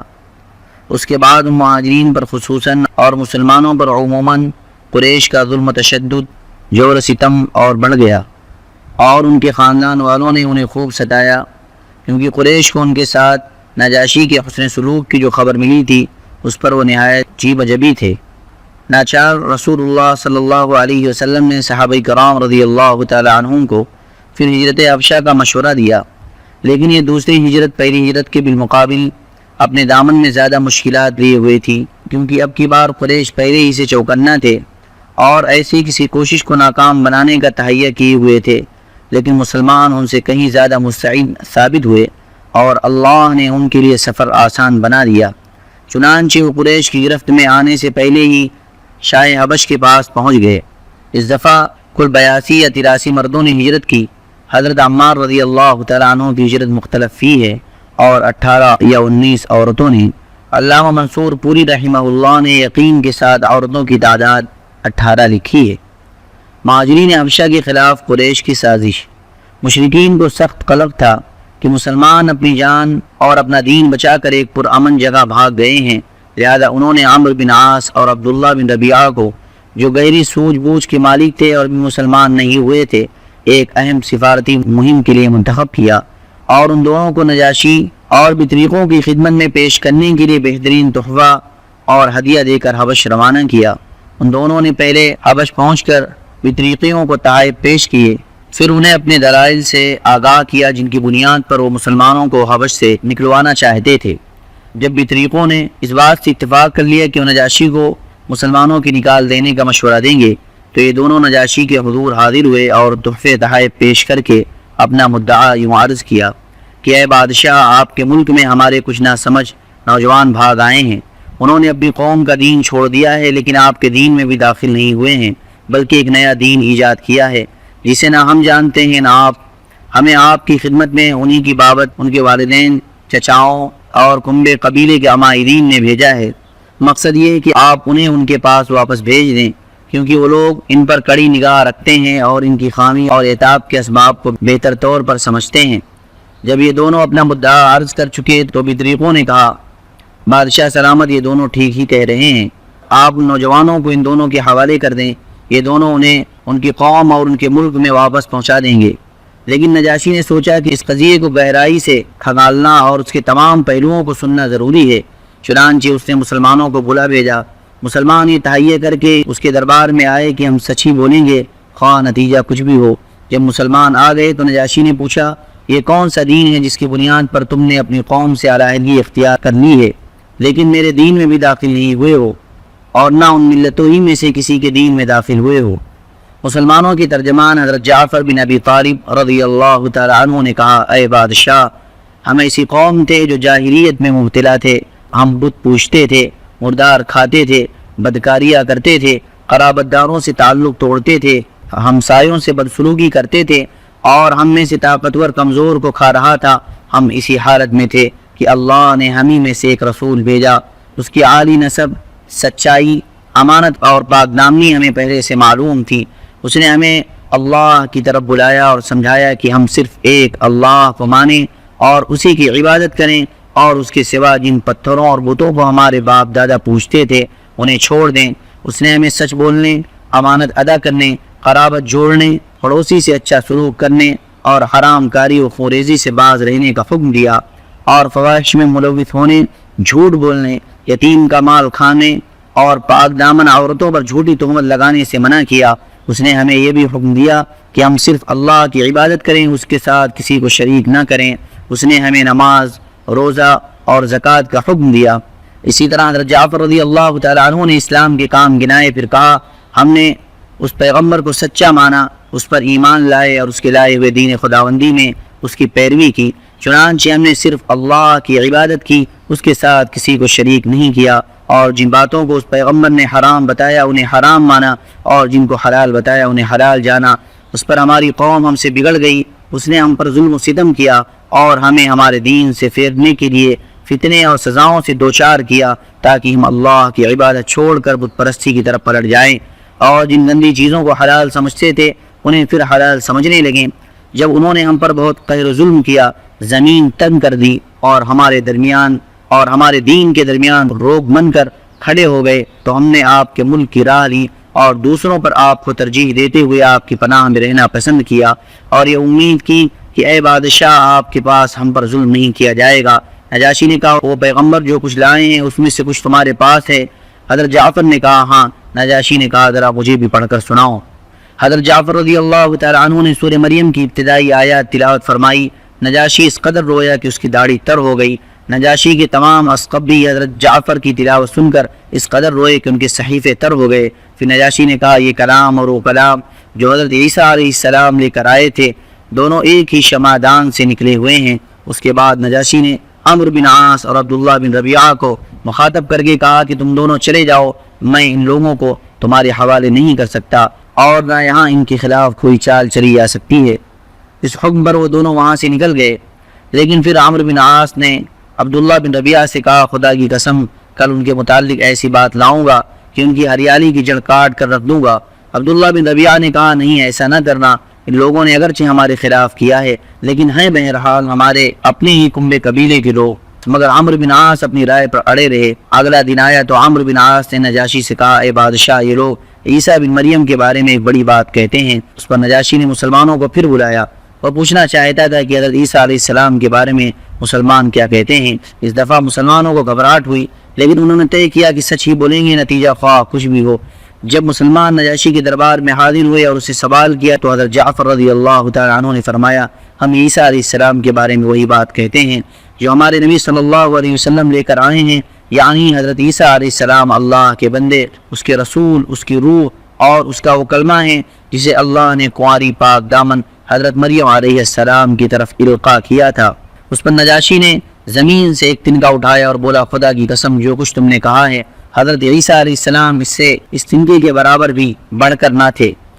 اس پر بھی طریقوں نے ہوں کی آواز لگائی۔ نجاشی نے کہا اگرچہ تم لوگ ہوں کہو۔ اس کے بعد نجاشی نے مسلمانوں سے کہا جاؤ تم لوگ میرے قلمروں میں امن و امان سے ہو، جو تمہیں گالی دے گا اس پر تاوان لگایا جائے گا۔ مجھے گوارا نہیں کہ تم میں سے میں کسی آدمی کو ستاؤں اور اس کے بدلے مجھے سونے کا پہاڑ مل جائے۔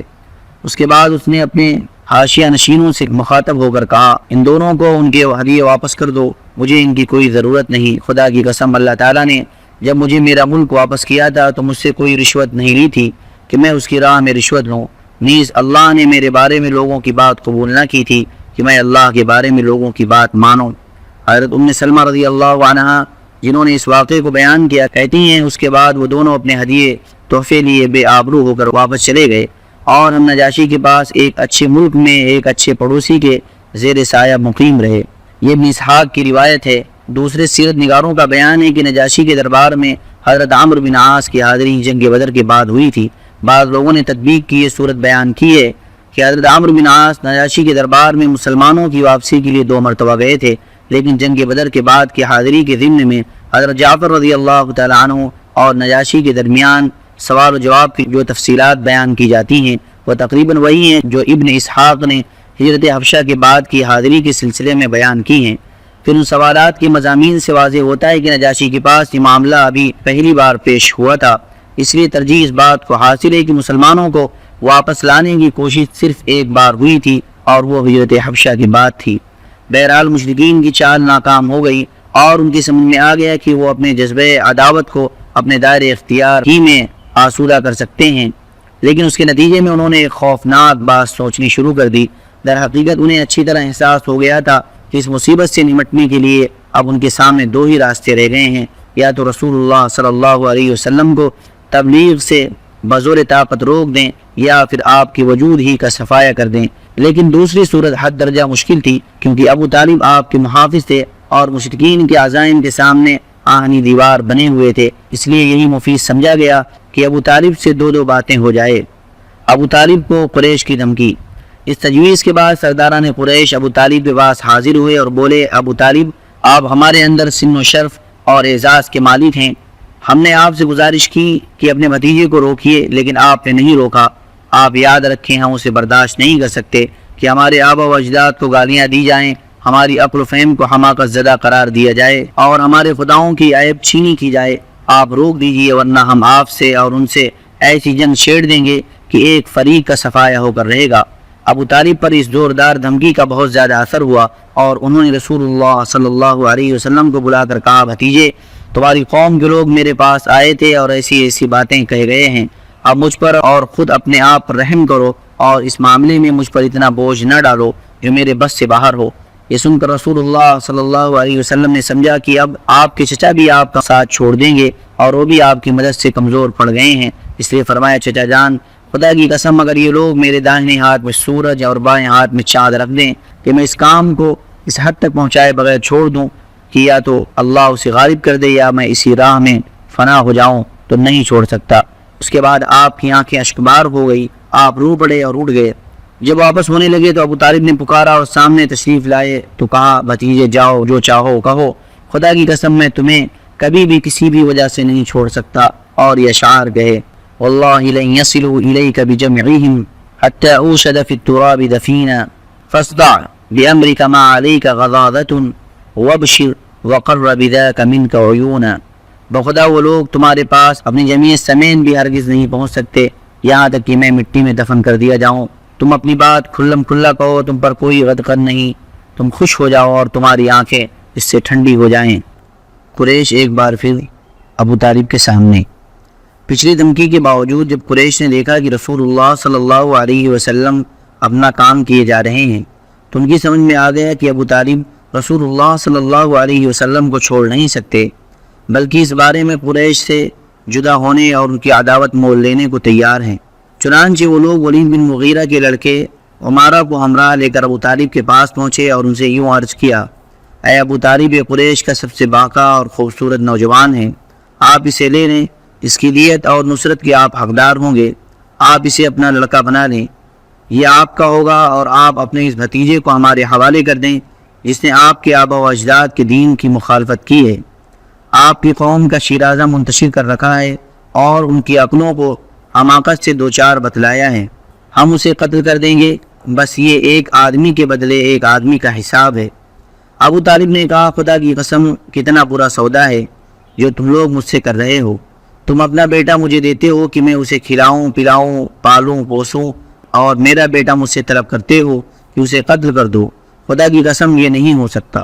اس پر نوفل بن عبد مناف کا پوتا مطعم بن عدی بولا، خدا کی قسم اے ابو طالب، تم سے تمہاری قوم نے انصاف کی بات کہی ہے اور جو صورت تمہیں ناگوار ہے اس سے بچنے کی کوشش کی ہے، لیکن میں دیکھتا ہوں کہ تم ان کی کسی بات کو قبول نہیں کرنا چاہتے۔ جواب میں ابو طالب نے کہا بخدا تم لوگوں نے مجھ سے انصاف کی بات نہیں کی ہے، بلکہ تم بھی میرا ساتھ چھوڑ کر میرے مخالف لوگوں کی مدد پر تلے بیٹھے ہو، تو ٹھیک ہے جو چاہو کرو۔ سیرت کے ماخذ میں پچھلی دونوں گفتگو کے زمانے کی تعین نہیں ملتی، لیکن قرائن و شواہد سے ظاہر ہوتا ہے کہ یہ دونوں گفتگو سن 6 نبوی کے وسط میں ہوئی تھی اور دونوں کے درمیان فاصلہ مختصر ہی تھا۔ مکمل بائیکاٹ۔ صرف 4 ہفتے یا اس سے بھی کم مدت میں مشرکین کو 4 بڑے بڑے دھچکے لگ چکے تھے، یعنی حضرت حمزہ رضی اللہ تعالیٰ عنہ نے اسلام قبول کیا، پھر حضرت عمر رضی اللہ تعالیٰ عنہ مسلمان ہوئے، پھر محمد صلی اللہ علیہ وسلم نے ان کی پیشکش یا سودے بازی مفترض کی، پھر قبیلہ بنی ہاشم و بنی مطلب کے سارے ہی مسلم و کافر افراد نے ایک ہو کر نبی صلی اللہ علیہ وسلم کی حفاظت کا عہد پیمان کیا۔ اس سے مشرکین چکرا گئے اور انہیں چکرانا ہی چاہیے تھا، کیونکہ ان کی سمجھ میں آ گیا کہ اگر انہوں نے نبی صلی اللہ علیہ وسلم کے قتل کا اقدام کیا تو آپ کی حفاظت میں مکہ کی وادی مشرکین کے خون سے لالازار ہو جائے گی، بلکہ ممکن ہے کہ ان کا مکمل صفایا ہی ہو جائے۔ اس لیے انہوں نے قتل کا منصوبہ چھوڑ کر ظلم کی ایک اور راہ تجویز کی جو ان کی اب تک کی تمام ظالمانہ کارروائیوں سے زیادہ سنگین تھی، ظلم و ستم کا پیمان۔ اس تجویز کے مطابق مشرکین وادی محصب میں خیف بنی کنانہ کے اندر جمع ہوئے اور آپس میں بنی ہاشم اور بنی مطلب کے خلاف یہ عہد و پیمان کیا کہ نہ ان سے شادی بیاہ کریں گے، نہ خرید و فروخت کریں گے، نہ ان کے ساتھ اٹھے بیٹھیں گے، نہ ان سے میل جول رکھیں گے، نہ ان کے گھروں میں جائیں گے، نہ ان سے بات چیت کریں گے، جب تک کہ وہ رسول اللہ صلی اللہ علیہ وسلم کو قتل کرنے کے لیے ان کے حوالے نہ کر دے۔ مشرکین نے اس بائیکاٹ کی دستاویز کے طور پر ایک صحیفہ لکھا جس میں اس بات کا عہد و پیمان کیا گیا تھا کہ وہ بنی ہاشم کی طرف سے کبھی بھی کسی صلح کی پیشکش قبول نہ کریں گے، نہ ان کے ساتھ کسی طرح کی مروت برتیں گے جب تک کہ وہ رسول اللہ صلی اللہ علیہ وسلم کو قتل کرنے کے لیے مشرکین کے حوالے نہ کر دیں۔ ابن قیم کہتے ہیں کہ کہا جاتا ہے کہ یہ صحیفہ منصور بن اکرمہ بن عامر بن ہاشم نے لکھا تھا اور بعد کے نزدیک نضر بن حارث نے لکھا تھا، لیکن صحیح بات یہ ہے کہ لکھنے والا بغیر بن عامر بن ہاشم تھا۔ رسول اللہ صلی اللہ علیہ وسلم نے اس پر بددعا کی اور اس کا ہاتھ شل ہو گیا۔ بہرحال یہ عہد و پیمان طے پایا گیا اور صحیفہ خانہ کعبہ کے اندر لٹکا دیا گیا۔ اس کے نتیجے میں ابو لہب کے سوا بنی ہاشم اور بنی مطلب کے سارے افراد خواہ مسلمان رہے ہوں یا کافر سمٹ کر شیب ابی طالب میں محبوس ہو گئے۔ یہ نبی صلی اللہ علیہ وسلم کی بعثت کے 7ویں سال محرم کی چاند رات کا واقعہ ہے، 3 سال شیب ابی طالب میں۔ اس بائیکاٹ کے نتیجے میں حالات نہایت سنگین ہو گئے۔ غلے اور سامان خرد و نوش کی آمد بند ہو گئی، کیونکہ مکے میں جو غلہ یا فروختنی سامان آتا تھا اسے مشرکین لپک کر خرید لیتے تھے، اس لیے محصورین کی حالت نہایت پتلی ہو گئی۔ انہیں پتے اور چمڑے کھانے پڑے۔ فاقہ کشی کا حال یہ تھا کہ بھوک سے بلکتے ہوئے بچوں اور عورتوں کی آوازیں گھاٹی کے باہر سنائی پڑتی تھی۔ ان کے پاس بمشکل ہی کوئی چیز پہنچ پاتی تھی، وہ بھی پس پردہ۔ وہ لوگ حرمت والے مہینوں کے علاوہ باقی ایام میں اشیاء ضرورت کی خرید کے لیے گھاٹی سے باہر نکلتے بھی نہ تھے۔ وہ اگرچہ قافلوں سے سامان خرید سکتے تھے جو باہر سے مکہ آتے تھے، لیکن ان کے سامان کے دام بھی مکہ والے اس قدر بڑھا کر خریدنے کے لیے تیار ہو جاتے تھے کہ محصورین کے لیے کچھ خریدنا مشکل ہو جاتا تھا۔ حکیم ابن حزام جو حضرت خدیجہ رضی اللہ تعالیٰ عنہ کا بھتیجا تھا، کبھی کبھی اپنی پھوپھی کے لیے گیہوں بھجوا دیتا تھا۔ ایک بار ابو جہل سے سابقہ پڑ گیا، وہ غلہ روکنے پر اڑ گیا، لیکن ابو البختری نے مداخلت کی اور اسے اپنی پھوپھی کے پاس گیہوں بھجوانے دیا۔ ادھر ابو طالب کو رسول اللہ صلی اللہ علیہ وسلم کے بارے میں برابر خطرہ لگا رہتا تھا، اس لیے جب لوگ اپنے اپنے بستروں پر جاتے اور رسول اللہ صلی اللہ علیہ وسلم سے کہتے کہ تم اپنے بستر پر سو رہو، مقصد یہ ہوتا کہ اگر کوئی شخص آپ کو قتل کرنے کی نیت رکھتا ہو تو دیکھ لے کہ آپ کہاں سو رہے ہیں۔ پھر جب لوگ سو جاتے تو ابو طالب آپ کی جگہ بدل دیتے، یعنی اپنے بیٹوں، بھائیوں یا بھتیجوں میں سے کسی کو رسول اللہ صلی اللہ علیہ وسلم کے بستر پر سلا دیتے اور رسول اللہ صلی اللہ علیہ وسلم سے کہتے کہ تم اس کے بستر پر چلے جاؤ۔ اس محصوری کے باوجود رسول اللہ صلی اللہ علیہ وسلم اور دوسرے مسلمان حج کے ایام میں باہر نکلتے تھے اور حج کے لیے آنے والوں سے مل کر انہیں اسلام کی دعوت دیتے تھے۔ اس موقع پر ابو لہب کی جو حرکت ہوا کرتی تھی اس کا ذکر پچھلے صفحات میں آ چکا ہے۔ صحیفہ چاک کیا جاتا ہے۔ ان حالات پر پورے 3 سال گزر گئے۔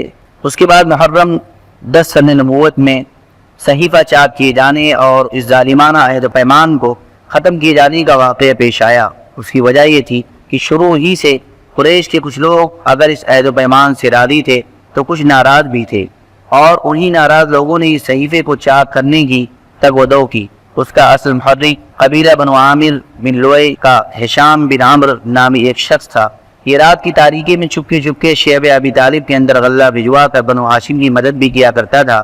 یہ زہیر بن امیہ مخزومی کے پاس پہنچا۔ زہیر کی ماں عاتکہ عبد المطلب کی صاحبزادی یعنی ابو طالب کی بہن تھی، اور اس سے کہا زہیر کیا تمہیں یہ گوارا ہے کہ تم مزے سے کھاؤ پیو اور تمہارے ماموں کا وہ حال ہے جسے تم جانتے ہو؟ زہیر نے کہا افسوس، میں تنہا کیا کر سکتا ہوں، ہاں اگر میرے ساتھ کوئی اور آدمی ہوتا تو میں اس صحیفے کو پھاڑنے کے لیے یقیناً اٹھ پڑتا۔ اس نے کہا اچھا تو ایک آدمی اور موجود ہے؟ پوچھا کون؟ کہا میں ہوں۔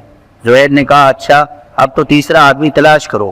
اس پر ہشام مطعم بن عدی کے پاس گیا اور بنو ہاشم اور بنو مطلب سے جو کہ عبد مناف کی اولاد تھے مطعم کے قریبی نسبی تعلق کا ذکر کر کے اسے ملامت کی کہ اس نے اس ظلم پر قریش کی ہمنوائی کیوں کر کی۔ یاد رہے کہ مطعم بھی عبد مناف کی ہی نسل سے تھا۔ مطعم نے کہا افسوس، میں تنہا کیا کر سکتا ہوں۔ ہشام نے کہا ایک آدمی اور موجود ہے۔ مطعم نے کہا کون ہے؟ ہشام نے کہا میں۔ مطعم نے کہا اچھا ایک تیسرا آدمی تلاش کرو۔ ہشام نے کہا یہ بھی کر چکا ہوں۔ پوچھا وہ کون ہے؟ کہا زہیر بن ابی امیہ۔ مطعم نے کہا اچھا تو اب چوتھا آدمی تلاش کرو۔ اس پر ہشام بن عمرو ابو البختری بن ہشام کے پاس گیا اور اس سے بھی اسی طرح کی گفتگو کی جیسی مطعم سے کی تھی۔ اس نے کہا بھلا کوئی اس کی تائید بھی کرنے والا ہے؟ ہشام نے کہا ہاں۔ پوچھا کون؟ کہا زہیر بن ابی امیہ، مطعم بن عدی اور میں۔ اس نے کہا اچھا تو اب 5واں آدمی ڈھونڈو۔ اس کے لیے ہشام زمعہ بن اسود بن مطلب بن اسد کے پاس گیا اور اس سے گفتگو کرتے ہوئے بنو ہاشم کی قرابت اور ان کے حقوق یاد دلائے۔ اس نے کہا بھلا جس کام کے لیے مجھے بلا رہے ہو اس سے کوئی اور بھی متصف ہے؟ ہشام نے اس بات میں جواب دیا اور سب کے نام بتلائے۔ اس کے بعد ان لوگوں نے حجون کے بعد جمع ہو کر آپس میں عہد و پیمان کیا کہ صحیفہ چاک کرنا ہے۔ زہیر نے کہا میں ابتدا کروں گا، یعنی سب سے پہلے میں ہی زبان کھولوں گا۔ صبح ہوئی تو سب لوگ حسب معمول اپنی اپنی محفلوں میں پہنچے۔ زہیر بھی ایک جوڑا زیبتن کیے ہوئے پہنچا۔ پہلے بیت اللہ کے ساتھ چکر لگائے، پھر لوگوں سے مخاطب ہو کر بولا مکی والو، کیا ہم کھانا کھائیں، کپڑے پہنے اور بنو ہاشم تباہ و برباد ہوں؟ نہ ان کے ہاتھ کچھ بیچا جائے نہ ان سے کچھ خریدا جائے۔ خدا کی قسم میں بیٹھ نہیں سکتا یہاں تک کہ ظالمانہ اور قرابت شکن صحیفے کو چاک کر دیا جائے۔ ابو جہل جو مسجد حرام کے گوشے میں موجود تھا بولا تم غلط کہتے ہو، خدا کی قسم اسے پھاڑا نہیں جا سکتا۔ اس پر زمعہ بن اسود نے کہا بخدا تم زیادہ غلط کہتے ہو، جب یہ صحیفہ لکھا گیا تھا تب بھی ہم اس سے راضی نہ تھے، اس پر ابو البختری نے گرہ لگائی، یہ زماں ٹھیک کہہ رہا ہے، اس میں جو کچھ لکھا گیا ہے اس سے نہ ہم راضی ہیں نہ اسے ماننے کو تیار ہیں۔ اس کے بعد متیم بن عدی نے کہا تم دونوں ٹھیک کہتے ہو اور جو اس کے خلاف کہتا ہے غلط کہتا ہے، ہم اس صحیفے سے اور اس میں جو کچھ لکھا ہے اس سے اللہ کی حضور برات کا اظہار کرتے ہیں۔ پھر ہشام بن عمرو نے بھی اسی طرح کی بات کہی۔ یہ ماجرا دیکھ کر ابو جہل نے کہا ہو نہ ہو یہ بات رات میں طے کی گئی ہے اور اس کا مشورہ یہاں کے بجائے کہیں اور کیا گیا ہے۔ اس دوران ابو طالب بھی حرم پاک کے گوشے میں موجود تھے۔ ان کے آنے کی وجہ یہ تھی کہ اللہ تعالیٰ نے رسول اللہ صلی اللہ علیہ وسلم کو اس صحیفے کے بارے میں یہ خبر دی تھی کہ اس پر اللہ تعالیٰ نے کیڑے بھیج دیے ہیں جنہوں نے ظلم و ستم اور قرابت شکنی کی ساری باتیں چٹ کر دی ہیں اور صرف اللہ عز و جل کا ذکر باقی چھوڑا ہے۔ پھر نبی صلی اللہ علیہ وسلم نے اپنے چچا کو یہ بات بتائی تو وہ قریش سے یہ کہنے آئے تھے کہ ان کے بھتیجے نے انہیں یہ خبر دی ہے، اگر جھوٹا ثابت ہوا تو ہم تمہارے اور اس کے درمیان سے ہٹ جائیں گے اور تمہارا جو جی چاہے کرنا، لیکن اگر وہ سچا ثابت ہوا تو تمہیں ہمارے بائیکاٹ اور ظلم سے باز آنا ہوگا۔ جب قریش کو یہ بتایا گیا تو انہوں نے کہا آپ انصاف کی بات کہہ رہے ہیں۔ ادھر ابو جہل اور باقی لوگوں کی نوک جھونک ختم ہوئی تو متیم بن عدی صحیفہ چاپ کرنے کے لیے اٹھا، کیا دیکھتا ہے کہ واقعی کیڑوں نے اس کا صفایا کر دیا، صرف بسمک اللہم باقی رہ گیا، اور جہاں جہاں اللہ کا نام تھا وہ بچا ہے، کیڑوں نے اسے نہیں کھایا تھا۔ اس کے بعد صحیفہ چاپ ہو گیا۔ رسول اللہ صلی اللہ علیہ وسلم اور بقیہ تمام حضرات شیب ابی طالب سے نکل آئے اور مشرکین نے آپ کی نبوت کی ایک عظیم الشان نشانی دیکھی، لیکن ان کا رویہ وہی رہا جس کا ذکر اس آیت میں ہے۔ وَإِن يَرَوْا آيَةً يُعْرِضُوا وَيَقُولُوا سِحْرٌ مُسْتَمِرٌ، اگر کوئی نشانی دیکھتے تو رخ پھیر لیتے ہیں اور کہتے ہیں کہ یہ تو چلتا پھرتا جادو ہے۔ چنانچہ مشرکین نے اس نشانی سے بھی رخ پھیر لیا اور اپنے کفر کی راہ میں چند قدم اور آگے بڑھ گئے۔ ابو طالب کی خدمت میں قریش کا آخری وفد۔ رسول اللہ صلی اللہ علیہ وسلم نے شیب ابی طالب سے نکلنے کے بعد پھر حسب معمول دعوت و تبلیغ کا کام شروع کر دیا، اور اب مشرکین نے اگرچہ بائیکاٹ ختم کر دیا تھا لیکن وہ بھی حسب معمول مسلمانوں پر دباؤ ڈالنے اور اللہ کی راہ سے روکنے کا سلسلہ جاری رکھے ہوئے تھے، اور جہاں تک ابو طالب کا تعلق ہے تو وہ بھی اپنی دیرینہ روایت کے مطابق پوری جاں سپاری کے ساتھ اپنے بھتیجے کی حمایت و حفاظت میں لگے ہوئے تھے، لیکن اب ان کی عمر 80 سال سے متجاوز ہو چلی تھی۔ کئی سال سے پے در پے سنگین آلام و حوادث نے اور خصوصاً محصوری نے انہیں توڑ کر رکھ دیا تھا۔ ان کے قوا مزمحل ہو گئے تھے اور کمر ٹوٹ چکی تھی۔ چنانچہ گھاٹی سے نکلنے کے بعد چند ہی مہینے گزرے تھے کہ انہیں سخت بیماری نے آن پکڑا۔ اس موقع پر مشرکین نے سوچا کہ اگر ابو طالب کا انتقال ہو گیا اور اس کے بعد ہم نے اس کے بھتیجے پر کوئی زیادتی کی تو بڑی بدنامی ہوگی، اس لیے ابو طالب کے سامنے ہی نبی صلی اللہ علیہ وسلم سے کوئی معاملہ طے کر لینا چاہیے۔ اس سلسلے میں وہ بعض ایسی رعایتیں بھی دینے کے لیے تیار ہو گئے جس پر اب تک راضی نہ تھے۔ چنانچہ ان کا ایک وفد ابو طالب کی خدمت میں حاضر ہوا اور یہ ان کا آخری وفد تھا۔ ابن اسحاق وغیرہ کا بیان ہے کہ جب ابو طالب بیمار پڑ گئے اور قریش کو معلوم ہوا کہ ان کی حالت غیر ہوتی جا رہی ہے تو انہوں نے آپس میں کہا کہ دیکھو حمزہ اور عمر مسلمان ہو چکے ہیں اور محمد صلی اللہ علیہ وسلم کا دین قریش کے ہر قبیلے میں پھیل چکا ہے، اس لیے چلو ابو طالب کے پاس چلیں کہ اپنے بھتیجے کو کسی بات کا پابند کریں اور ہم سے بھی ان کے متعلق عہد لے لیں، کیونکہ واللہ ہمیں اندیشہ ہے لوگ اس کی وفات کے بعد ہمارے قابو میں نہ رہیں گے۔ ایک روایت یہ ہے کہ ہمیں اندیشہ ہے کہ یہ بڈھا مر گیا اور محمد صلی اللہ علیہ وسلم کے ساتھ کوئی گڑبڑ ہو گئی تو عرب ہمیں تانا دیں گے، کہیں گے کہ انہوں نے محمد صلی اللہ علیہ وسلم کو چھوڑے رکھا اور اس کے خلاف کچھ کرنے کی ہمت نہ کی، لیکن جب اس کا چچا مر گیا تو اس پر چڑھ دوڑے۔ بہرحال قریش کا یہ وفد ابو طالب کے پاس پہنچا اور ان سے گفت و شنید کی۔ وفد کے ارکان قریش کے معزز ترین افراد تھے، یعنی عتیبہ بن ربیعہ، شیبہ بن ربیعہ، ابو جہل بن ہشام، امیہ بن خلف، ابو سفیان بن حرب اور دیگر اشراف قریش جن کی کل تعداد تقریباً 25 تھی۔ انہوں نے کہا اے ابو طالب، ہمارے درمیان آپ کا جو مرتبہ و مقام ہے اسے آپ بخوبی جانتے ہیں، اور اب آپ جس حالت سے گزر رہے ہیں وہ بھی آپ کے سامنے ہے۔ ہمیں اندیشہ ہے کہ یہ آپ کے آخری ایام ہیں۔ ادھر ہمارے اور آپ کے بھتیجے کے درمیان جو معاملہ چل رہا ہے اس سے بھی آپ واقف ہیں۔ ہم چاہتے ہیں کہ آپ انہیں بلائیں اور ان کے بارے میں ہم سے کچھ عہد و پیمان لیں اور ہمارے بارے میں ان سے عہد و پیمان لیں، یعنی وہ ہم سے دستکش رہیں اور ہم ان سے دستکش رہیں، وہ ہم کو ہمارے دین پر چھوڑ دیں اور ہم ان کو ان کے دین پر چھوڑ دیں۔ اس پر ابو طالب نے آپ کو بلوایا اور آپ صلی اللہ علیہ وسلم تشریف لائے تو کہا بھتیجے یہ تمہاری قوم کے معزز لوگ ہیں، تمہارے ہی لیے جمع ہوئے ہیں، یہ چاہتے ہیں کہ تمہیں کچھ عہد و پیمان دے دیں اور تم بھی انہیں کچھ عہد و پیمان دے دو۔ اس کے بعد ابو طالب نے ان کی یہ پیشکش ذکر کی کہ کوئی بھی فریق دوسرے سے تعرض نہ کرے۔ جواب میں رسول اللہ صلی اللہ علیہ وسلم نے وفد کو مخاطب کر کے فرمایا آپ لوگ یہ بتائیں کہ اگر میں ایک ایسی بات پیش کروں جس کے اگر آپ قائل ہو جائیں تو عرب کے بادشاہ بن جائیں اور عجم آپ کے زیر نگی آ جائیں تو آپ کی رائے کیا ہوگی؟ بعض روایتوں میں یہ کہا گیا ہے کہ آپ نے ابو طالب کو مخاطب کر کے فرمایا میں ان سے ایک ایسی بات چاہتا ہوں جس کی یہ قائل ہو جائیں تو عرب ان کے تابع فرما بن جائیں اور عجم انہیں جزیہ ادا کرے۔ ایک اور روایت میں مذکور ہے کہ آپ نے فرمایا چچا جان آپ کیوں نہ انہیں ایک ایسی بات کی طرف بلائیں جو ان کے حق میں بہتر ہے۔ انہوں نے کہا تم انہیں کس بات کی طرف بلانا چاہتے ہو؟ آپ نے فرمایا میں ایک ایسی بات کی طرف بلانا چاہتا ہوں جس کے قائل ہو جائیں تو عرب ان کا تابع فرما بن جائے اور عجم پر ان کی بادشاہت قائم ہو جائے۔ ابن اسحاق کی ایک روایت یہ ہے کہ آپ نے فرمایا آپ لوگ صرف ایک بات مان لیں جس کی بدولت آپ عرب کے بادشاہ بن جائیں گے اور عجم آپ کے زیر نگی آ جائے گا۔ بہرحال جب یہ بات آپ نے کہی تو وہ لوگ کسی قدر توقف میں پڑ گئے اور سٹپٹا سے گئے۔ وہ حیران تھے کہ صرف ایک بات جو اس قدر مفید ہے اسے مسترد کیسے کریں۔ آخرکار ابو جہل نے کہا اچھا بتاؤ تو وہ بات ہے کیا؟ تمہارے باپ کی قسم ایسی ایک بات کیا 10 باتیں بھی پیش کرو تو ہم ماننے کو تیار ہیں۔ آپ نے فرمایا آپ لوگ لا الہ الا اللہ کہیں اور اللہ کے سوا جو کچھ پوچھتے ہیں اسے چھوڑ دیں۔ اس پر انہوں نے ہاتھ پیٹ پیٹ کر اور تالیاں بجا بجا کر کہا محمد صلی اللہ علیہ وسلم تم یہ چاہتے ہو کہ سارے خداؤں کی جگہ بس ایک ہی خدا بنا ڈالو؟ واقعی تمہارا معاملہ بڑا عجیب ہے۔ پھر آپس میں ایک دوسرے سے بولے خدا کی قسم یہ شخص تمہاری کوئی بات ماننے کو تیار نہیں، لہذا چلو اور اپنے آبا و اجداد کے دین پر ڈٹ جاؤ یہاں تک کہ اللہ ہمارے اور اس شخص کے درمیان فیصلہ فرما دے۔ اس کے بعد انہوں نے اپنی اپنی راہ لی۔ اس واقعے کے بعد انہی لوگوں کے بارے میں قرآن مجید کی یہ آیات نازل ہوئیں۔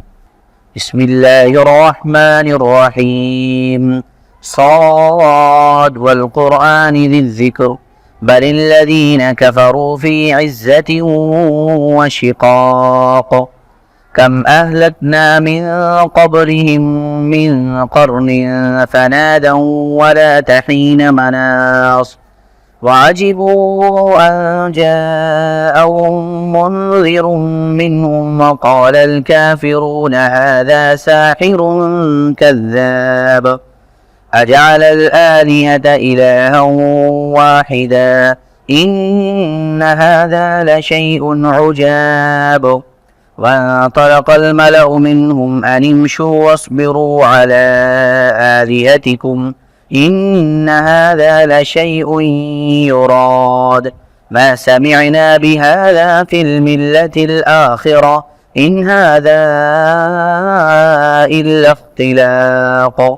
صاد قسم ہے نصیحت برے قرآن کی بلکہ جنہوں نے کفر کیا ہیگڑی اور ضد میں ہیں، ہم نے کتنی ہی قومیں ان سے پہلے ہلاک کر دی اور وہ چیخے چلائے لیکن اس وقت جبکہ بچنے کا وقت نہ تھا۔ انہیں تعجب ہے کہ ان کے پاس خود انہی میں سے ایک ڈرانے والا آ گیا۔ کافر کہتے ہیں کہ یہ جادوگر ہے، بڑا جھوٹا ہے، کیا اس نے سارے معبودوں کی جگہ بس ایک ہی معبود بنا ڈالا؟ یہ تو بڑی عجیب بات ہے۔ اور ان کے بڑے یہ کہتے ہوئے نکلے کہ چلو اور اپنے معبودوں پر ڈٹے رہو، یہ ایک سوچی سمجھی اسکیم ہے، ہم نے کسی اور ملت میں یہ بات نہیں سنی، یہ محض غلط ہے۔ غم کا سال، ابو طالب کی وفات۔ ابو طالب کا مرض بڑھتا گیا اور بالآخر وہ انتقال کر گئے۔ ان کی وفات شیب ابی طالب کی محصوری کے خاتمے کے 6 ماہ بعد رجب 10 پن نبوی میں ہوئی۔ ایک قول یہ بھی ہے کہ انہوں نے حضرت خدیجہ رضی اللہ تعالیٰ عنہ کی وفات سے صرف 3 دن پہلے ماہ رمضان میں وفات پائی۔ صحیح بخاری میں حضرت مسیب رضی اللہ تعالیٰ عنہ سے مروی ہے کہ جب ابو طالب کی وفات کا وقت آیا تو نبی صلی اللہ علیہ وسلم ان کے پاس تشریف لے گئے، وہاں ابو جہل بھی موجود تھا۔ آپ نے فرمایا چچا جان آپ لا الہ الا اللہ کہہ دیجئے، بس ایک کلمہ جس کے ذریعے میں اللہ کے پاس آپ کے لیے حجت پیش کر سکوں گا۔ ابو جہل اور عبداللہ بن امیہ نے کہا ابو طالب کہ عبد المطلب کی ملت سے رخ پھیر لوگے؟ پھر یہ دونوں برابر ان سے بات کرتے رہے یہاں تک کہ آخری بات جو ابو طالب نے لوگوں سے کہی یہ تھی کہ عبد المطلب کی ملت پر۔ نبی صلی اللہ علیہ وسلم نے فرمایا میں جب تک آپ سے روک نہ دیا جاؤں، آپ کے لیے دعائے مغفرت کرتا رہوں گا، اس پر یہ آیت نازل ہوئی۔ ما كان للنبي والذين آمنوا أن يستغفروا للمشركين ولو كانوا أولي قربى من بعد ما تبين لهم أنهم أصحاب الجحيم۔ نبی صلی اللہ علیہ وسلم اور اہل ایمان کے لیے درست نہیں کہ مشرکین کے لیے دعائے مغفرت کریں، اگرچہ وہ قرابت دار ہی کیوں نہ ہوں، جبکہ ان پر واضح ہو چکا ہے کہ وہ لوگ جہنمی ہیں۔ اور یہ آیت بھی نازل ہوئی، انک لا تہدی من احببت، آپ جسے پسند کریں ہدایت نہیں دے سکتے۔ یہاں یہ بتانے کی ضرورت نہیں کہ ابو طالب نے نبی صلی اللہ علیہ وسلم کی کس قدر حمایت و حفاظت کی تھی۔ وہ در حقیقت مکے کے بڑوں اور احمقوں کے حملوں سے اسلامی دعوت کے بچاؤ کے لیے ایک قلعہ تھے، لیکن وہ بذات خود اپنے بزرگ آبا و اجداد کی ملت پر قائم رہے، اس لیے مکمل کامیابی نہ پا سکے۔ چنانچہ صحیح بخاری میں حضرت عباس بن عبد المطلب رضی اللہ تعالیٰ عنہ سے مروی ہے کہ انہوں نے نبی صلی اللہ علیہ وسلم سے دریافت کیا، آپ اپنے چچا کے کیا کام آ سکے، کیونکہ وہ آپ کی حفاظت کرتے تھے اور آپ کے لیے دوسروں پر بگڑتے اور ان سے لڑائی مول لیتے تھے۔ آپ نے فرمایا وہ جہنم کی ایک چھسلی جگہ میں ہیں، اور اگر میں نہ ہوتا تو وہ جہنم کے سب سے گہرے گڈھے میں ہوتے۔ ابو سعید خدری رضی اللہ تعالیٰ عنہ کا بیان ہے کہ ایک بار نبی صلی اللہ علیہ وسلم کے پاس آپ کے چچا کا تذکرہ ہوا تو آپ نے فرمایا ممکن ہے قیامت کے دن انہیں میری شفاعت فائدہ پہنچا دے اور انہیں جہنم کی ایک کم گہری جگہ میں رکھ دیا جائے کہ آگ صرف ان کے دونوں ڈھکنوں تک پہنچ سکے۔ حضرت خدیجہ رضی اللہ تعالیٰ عنہ جوار رحمت میں۔ جناب ابو طالب کی وفات کے 2 ماہ بعد یا صرف 3 دن بعد علی اختلاف الاقوال حضرت ام المؤمنین خدیجہ الکبریٰ رضی اللہ تعالیٰ عنہ بھی رحلت فرما گئیں۔ ان کی وفات نبوت کے 10ویں سال ماہ رمضان میں ہوئی۔ اس وقت وہ 65 برس کی تھیں اور رسول اللہ صلی اللہ علیہ وسلم اپنی عمر کی 50ویں منزل میں تھے۔ حضرت خدیجہ رضی اللہ تعالیٰ عنہ رسول اللہ صلی اللہ علیہ وسلم کے لیے اللہ تعالیٰ کی بڑی گراں قدر نعمت تھیں۔ وہ 1/4 صدی آپ کی رفاقت میں رہیں اور اس دوران رنج و قلق کا وقت آتا تو آپ کے لیے تڑپ اٹھتیں، سنگین اور مشکل ترین حالات میں آپ کو قوت پہنچاتی، تبلیغ رسالت میں آپ کی مدد کرتیں اور اس تلخ ترین جہاد کی سختیوں میں آپ کی شریک کار رہتیں اور اپنی جان و مال سے آپ کی خیر خواہی و غمگساری کرتیں۔ رسول اللہ صلی اللہ علیہ وسلم کا ارشاد ہے، جس وقت لوگوں نے میرے ساتھ کفر کیا وہ مجھ پر ایمان لائیں، جس وقت لوگوں نے مجھے جھٹلایا انہوں نے میری تصدیق کی، جس وقت لوگوں نے مجھے محروم کیا انہوں نے مجھے اپنے مال میں شریک کیا، اور اللہ نے مجھے ان سے اولاد دی اور دوسری بیویوں سے کوئی اولاد نہ دی۔ صحیح بخاری میں ابو ہریرہ رضی اللہ تعالیٰ عنہ سے مروی ہے کہ حضرت جبرائیل علیہ السلام نبی صلی اللہ علیہ وسلم کے پاس تشریف لائے اور فرمایا اے اللہ کے رسول، یہ خدیجہ تشریف لا رہی ہیں، ان کے پاس ایک برتن ہے جس میں سالن یا کھانا یا کوئی مشروب ہے، جب وہ آپ کے پاس آ پہنچیں تو آپ انہیں ان کے رب کی طرف سے سلام کہیں اور جنت میں موتی کے ایک محل کی بشارت دیں جس میں نہ شور و شغب ہوگا نہ درماندگی و تھکان، غم ہی غم۔ یہ دونوں علم انگیز حادثے صرف چند دنوں کے دوران پیش آئے جس سے نبی صلی اللہ علیہ وسلم کے دل میں غم و علم کے احساسات موجزن ہو گئے، اور اس کے بعد قوم کی طرف سے بھی مصائب کا تومار بن گیا، کیونکہ ابو طالب کی وفات کے بعد ان کی جسارت بڑھ گئی اور وہ کھل کر آپ صلی اللہ علیہ وسلم کو اذیت اور تکلیف پہنچانے لگے۔ اس کیفیت نے آپ کے غم و علم میں اور اضافہ کر دیا۔ آپ نے ان سے مایوس ہو کر طائف کی راہ لی کہ ممکن ہے وہاں لوگ آپ صلی اللہ علیہ وسلم کی دعوت قبول کر لیں، آپ کو پناہ دے دیں اور آپ کی قوم کے خلاف آپ کی مدد کریں، لیکن وہاں نہ کوئی پناہ دہندہ ملا نہ مددگار، بلکہ الٹے انہوں نے سخت اذیت پہنچائی اور ایسی بدسلوکی کی کہ خود آپ کی قوم نے ویسی بدسلوکی نہ کی تھی۔ یہاں اس بات کا اعادہ بے محل نہ ہوگا کہ اہل مکہ نے جس طرح نبی صلی اللہ علیہ وسلم کے خلاف ظلم و جور کا بازار گرم کر رکھا تھا، اسی طرح وہ آپ کے رفقا کے خلاف بھی ستمرانی کا سلسلہ جاری رکھے ہوئے تھے۔ چنانچہ آپ کے ہمدم و ہمراز ابو بکر صدیق رضی اللہ تعالیٰ عنہ مکہ چھوڑنے پر مجبور ہو گئے اور حبشہ کے ارادے سے تن بتقدیر نکل پڑے، لیکن برغمات پہنچے تو ابن دغینہ سے ملاقات ہو گئی اور وہ اپنی پناہ میں آپ کو مکہ واپس لے آیا۔ ابن اسحاق کا بیان ہے کہ جب ابو طالب انتقال کر گئے تو قریش نے رسول اللہ صلی اللہ علیہ وسلم کو ایسی اذیت پہنچائی کہ ابو طالب کی زندگی میں کبھی اس کی آرزو بھی نہ کر سکے تھے۔ حتیٰ کہ قریش کے ایک احمق نے سامنے آ کر آپ کے سر پر مٹی ڈال دی۔ آپ اسی حالت میں گھر تشریف لائے۔ مٹی آپ کے سر پر پڑی ہوئی تھی۔ آپ کے ایک صاحبزادی نے اٹھ کر مٹی دھوئی۔ وہ دھوتے ہوئے روتی جا رہی تھی اور رسول اللہ صلی اللہ علیہ وسلم انہیں تسلی دیتے ہوئے فرماتے جا رہے تھے، بیٹی رو نہیں، اللہ تمہارے ابا کی حفاظت کرے گا۔ اس دوران آپ یہ بھی فرماتے جا رہے تھے کہ قریش نے میرے ساتھ کوئی ایسی بدسلوکی نہ کی جو مجھے ناگوار گزری، یہاں تک کہ ابو طالب کا انتقال ہو گیا۔ اسی طرح کے پے در پہ آلام و مصائب کی بنا پر رسول اللہ صلی اللہ علیہ وسلم نے اس سال کا نام عام الحزن یعنی غم کا سال رکھ دیا، اور یہ سال اسی نام سے تاریخ میں مشہور ہو گیا۔ حضرت سودا رضی اللہ تعالیٰ عنہا سے شادی۔ اسی سال شوال 10 سن نبوت میں رسول اللہ صلی اللہ علیہ وسلم نے حضرت سودا بنت زمعہ رضی اللہ تعالیٰ عنہا سے شادی کی۔ یہ ابتدائی دور میں مسلمان ہو گئی تھی اور دوسری ہجرت حبشہ کے موقع پر ہجرت بھی کی تھی۔ ان کے شوہر کا نام سکران بن عمرو تھا، وہ بھی قدیم الاسلام تھے، اور حضرت سودا نے انہی کی رفاقت میں حبشہ کی جانب ہجرت کی تھی، لیکن وہ حبشہ ہی میں، اور کہا جاتا ہے کہ مکہ واپس آ کر انتقال کر گئے۔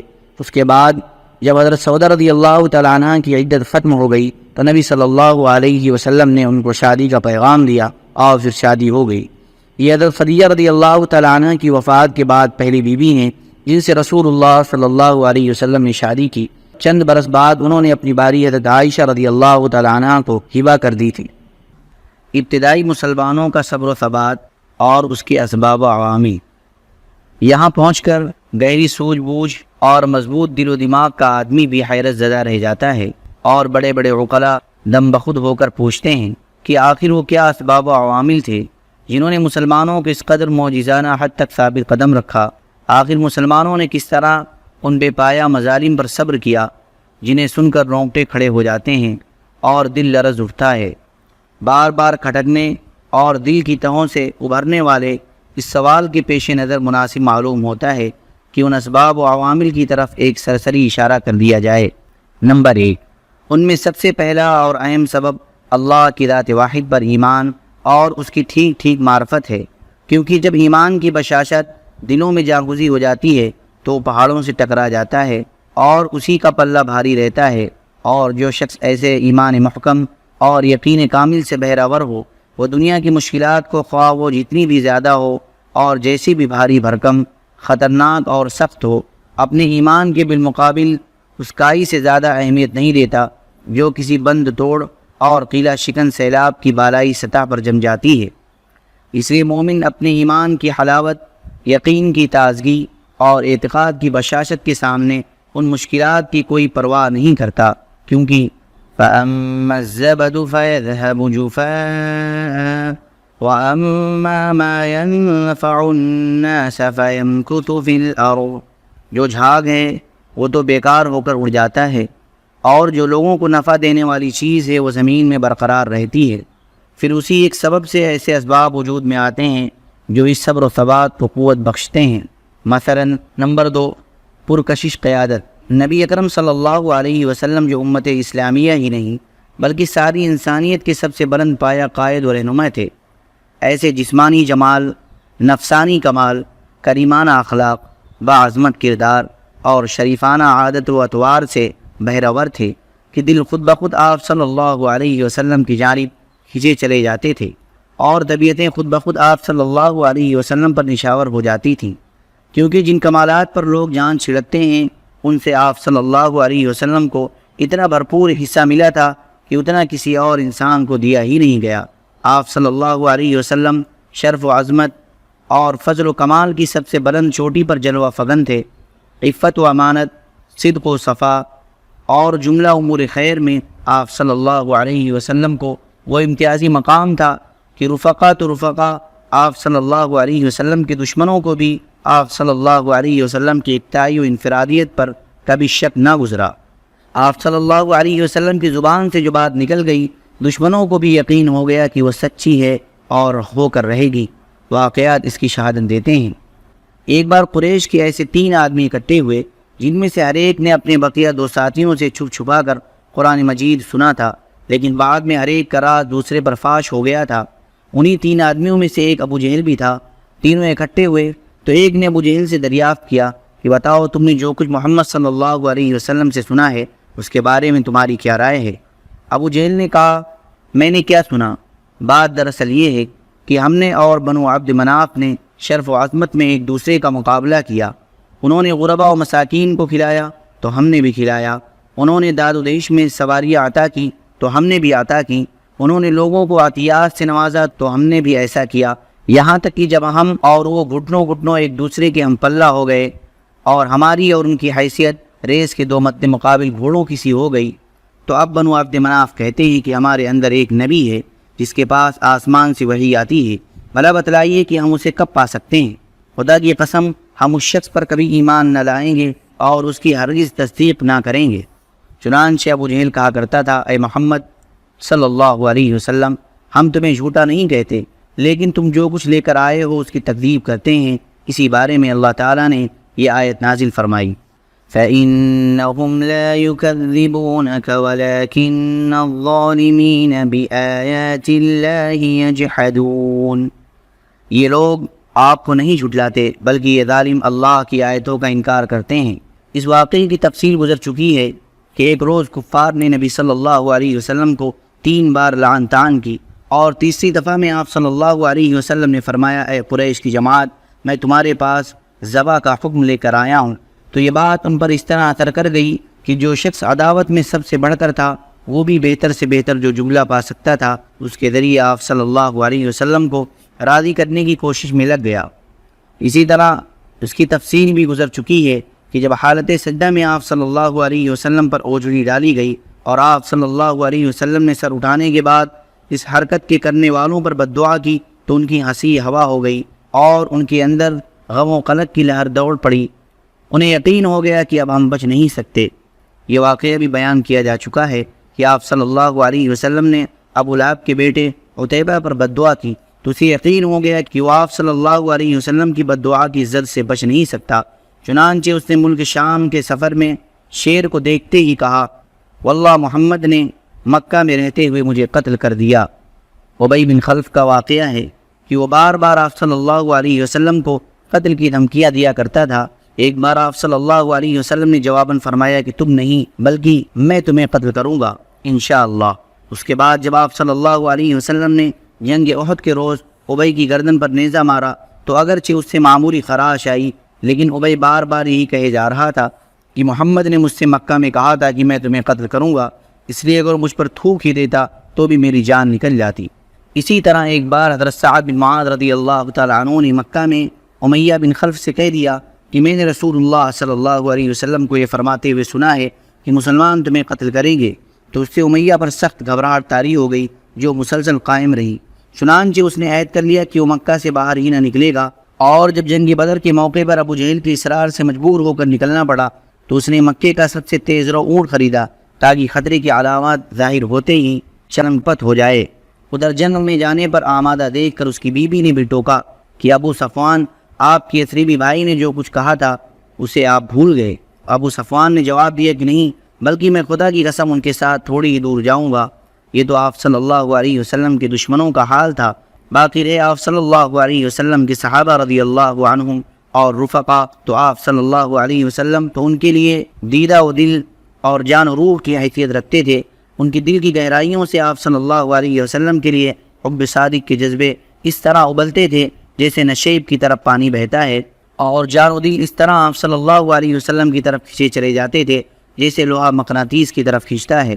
فصورته هیولہ کل جسم ومقناطیس افئدة الرجال، آپ کی صورت ہر جسم کا ہیولہ تھی اور آپ کا وجود ہر دل کے لیے مقناطیس۔ اس محبت و فداکاری اور جان نثاری کا نتیجہ یہ تھا کہ صحابہ کرام کو یہ گوارا نہ تھا کہ آپ صلی اللہ علیہ وسلم کے ناخن میں خراش تک آ جائے یا آپ صلی اللہ علیہ وسلم کے پاؤں میں کانٹا ہی چبھ جائے، خواہ اس کے لیے گردنیں ہی کیوں نہ کوٹ دی جائیں۔ ایک روز ابو بکر صدیق رضی اللہ تعالیٰ عنہ کو بری طرح کچل دیا گیا اور انہیں سخت مار ماری گئی۔ عتیبہ بن ربیعہ ان کے قریب آ کر انہیں 2 پیمند لگے ہوئے جوتوں سے مارنے لگا، چہرے کو خصوصیت سے نشانہ بنایا گیا، پھر پیڑ پر چڑھ گیا۔ کیفیت یہ تھی کہ چہرے اور ناک کا پتہ نہیں چل رہا تھا۔ پھر ان کے قبیلہ بنو تیم کے لوگ انہیں ایک کپڑے میں لپیٹ کر گھر لے گئے۔ انہیں یقین تھا کہ اب یہ زندہ نہ بچیں گے، لیکن دن کے خاتمے کے قریب ان کی زبان کھل گئی، اور زبان کھلی تو یہ بولے کہ رسول اللہ صلی اللہ علیہ وسلم کیا ہوئے؟ اس پر بنو تیم نے انہیں سخت سست کہا، ملامت کی، اور ان کی ماں ام الخیر سے یہ کہہ کر اٹھ کھڑے ہوئے کہ انہیں کچھ کھلا پلا دینا۔ جب وہ تنہا رہ گئی تو انہوں نے ابو بکر رضی اللہ تعالیٰ عنہ سے کھانے پینے کے لیے اصرار کیا، لیکن ابو بکر رضی اللہ تعالیٰ عنہ یہی کہتے رہے کہ رسول اللہ صلی اللہ علیہ وسلم کا کیا ہوا؟ آخرکار ام الخیر نے کہا، مجھے تمہارے ساتھی کا حال معلوم نہیں۔ ابو بکر رضی اللہ تعالیٰ عنہ نے کہا کہ ام جمیل بنت خطاب کے پاس جاؤ اور اسے دریافت کرو۔ وہ ام جمیل کے پاس گئیں اور بولی، ابو بکر تم سے محمد بن عبداللہ کے بارے میں دریافت کر رہے ہیں۔ ام جمیل نے کہا، نہ میں ابو بکر کو جانتی ہوں نہ محمد بن عبداللہ کو، البتہ اگر تم چاہو تو میں تمہارے ساتھ تمہارے صاحبزادے کے پاس چل سکتی ہوں۔ ام الخیر نے کہا، بہتر ہے۔ اس کے بعد ام جمیل ان کے ہمراہ آئیں تو ابو بکر رضی اللہ تعالیٰ عنہ انتہائی خستہ حال پڑے تھے۔ پھر قریب ہوئیں تو چیخ پڑیں اور کہنے لگیں، جس قوم نے آپ کی یہ درگت بنائی ہے وہ یقیناً بدخماش اور کافر قوم ہے، مجھے امید ہے اللہ آپ کا بدلہ ان سے لے کر رہے گا۔ ابو بکر رضی اللہ تعالیٰ عنہ نے پوچھا، رسول اللہ صلی اللہ علیہ وسلم کیا ہوئے؟ انہوں نے کہا، یہ آپ کی معصوم نہیں ہے۔ کہا، کوئی بات نہیں، بولیں۔ آپ صلی اللہ علیہ وسلم صحیح سالم ہیں۔ پوچھا، کہاں ہیں؟ کہا، ابن ارقم کے گھر میں ہیں۔ ابو بکر رضی اللہ تعالیٰ عنہ نے فرمایا، اچھا تو پھر اللہ کے لیے مجھ پر عہد ہے کہ میں نہ کوئی کھانا کھاؤں گا نہ پانی پیوں گا، یہاں تک کہ رسول اللہ صلی اللہ علیہ وسلم کی خدمت میں حاضر ہو جاؤں۔ اس کے بعد ام الخیر اور ام جمیل رکی رہیں۔ جب آمد و رفت بند ہو گئی اور سناٹا چھا گیا تو یہ دونوں ابو بکر رضی اللہ تعالیٰ عنہ کو لے کر نکلیں۔ وہ ان پر ٹیک لگائے ہوئے تھے اور اس طرح انہوں نے ابو بکر رضی اللہ تعالیٰ عنہ کو رسول اللہ صلی اللہ علیہ وسلم کی خدمت میں پہنچا دیا۔ محبت و جانسپاری کے کچھ اور بھی نادر واقعات ہم اپنی اس کتاب میں موقع بموقع نقل کریں گے، خصوصاً جنگ احد کے واقعات اور حضرت خبیب رضی اللہ تعالیٰ عنہ کے حالات کے ضمن میں۔ نمبر 3، احساس ذمہ داری۔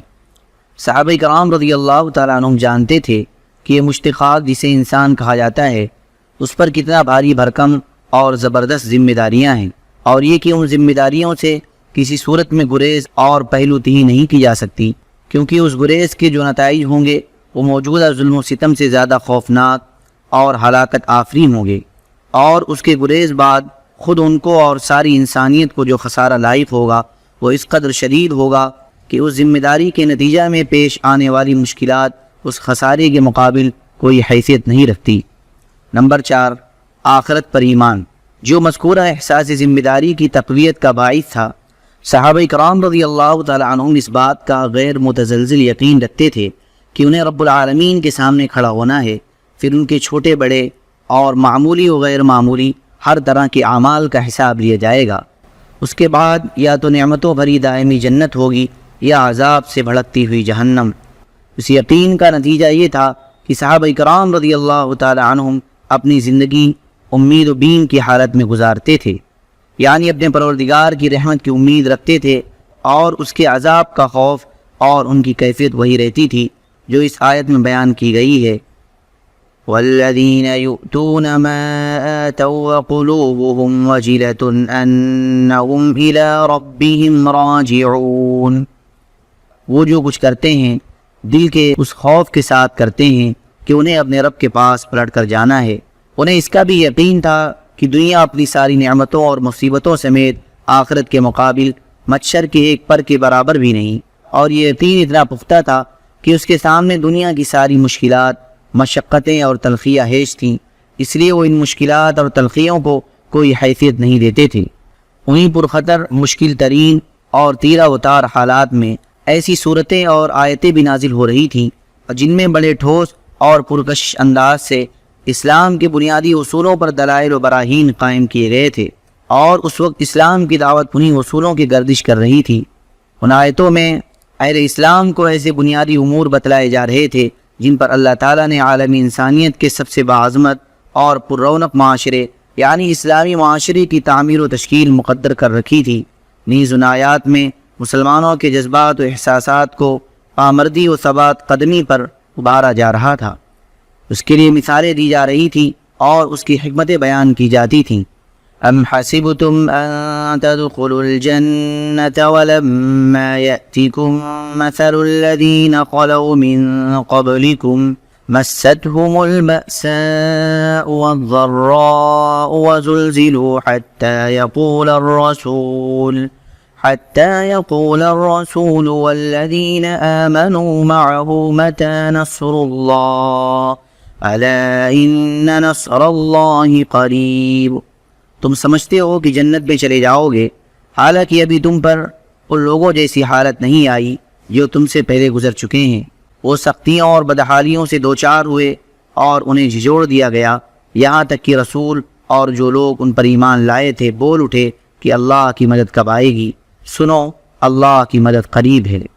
الف لام میم احسب الناس ان يتركوا ان يقولوا آمنا وهم لا يفتنون وَلَقَدْ فَتَنَّا الَّذِينَ مِن قَبْلِهِمْ فَلَيَعْلَمَنَّ اللَّهُ الَّذِينَ صَدَقُوا وَلَيَعْلَمَنَّ الْكَاذِبِينَ۔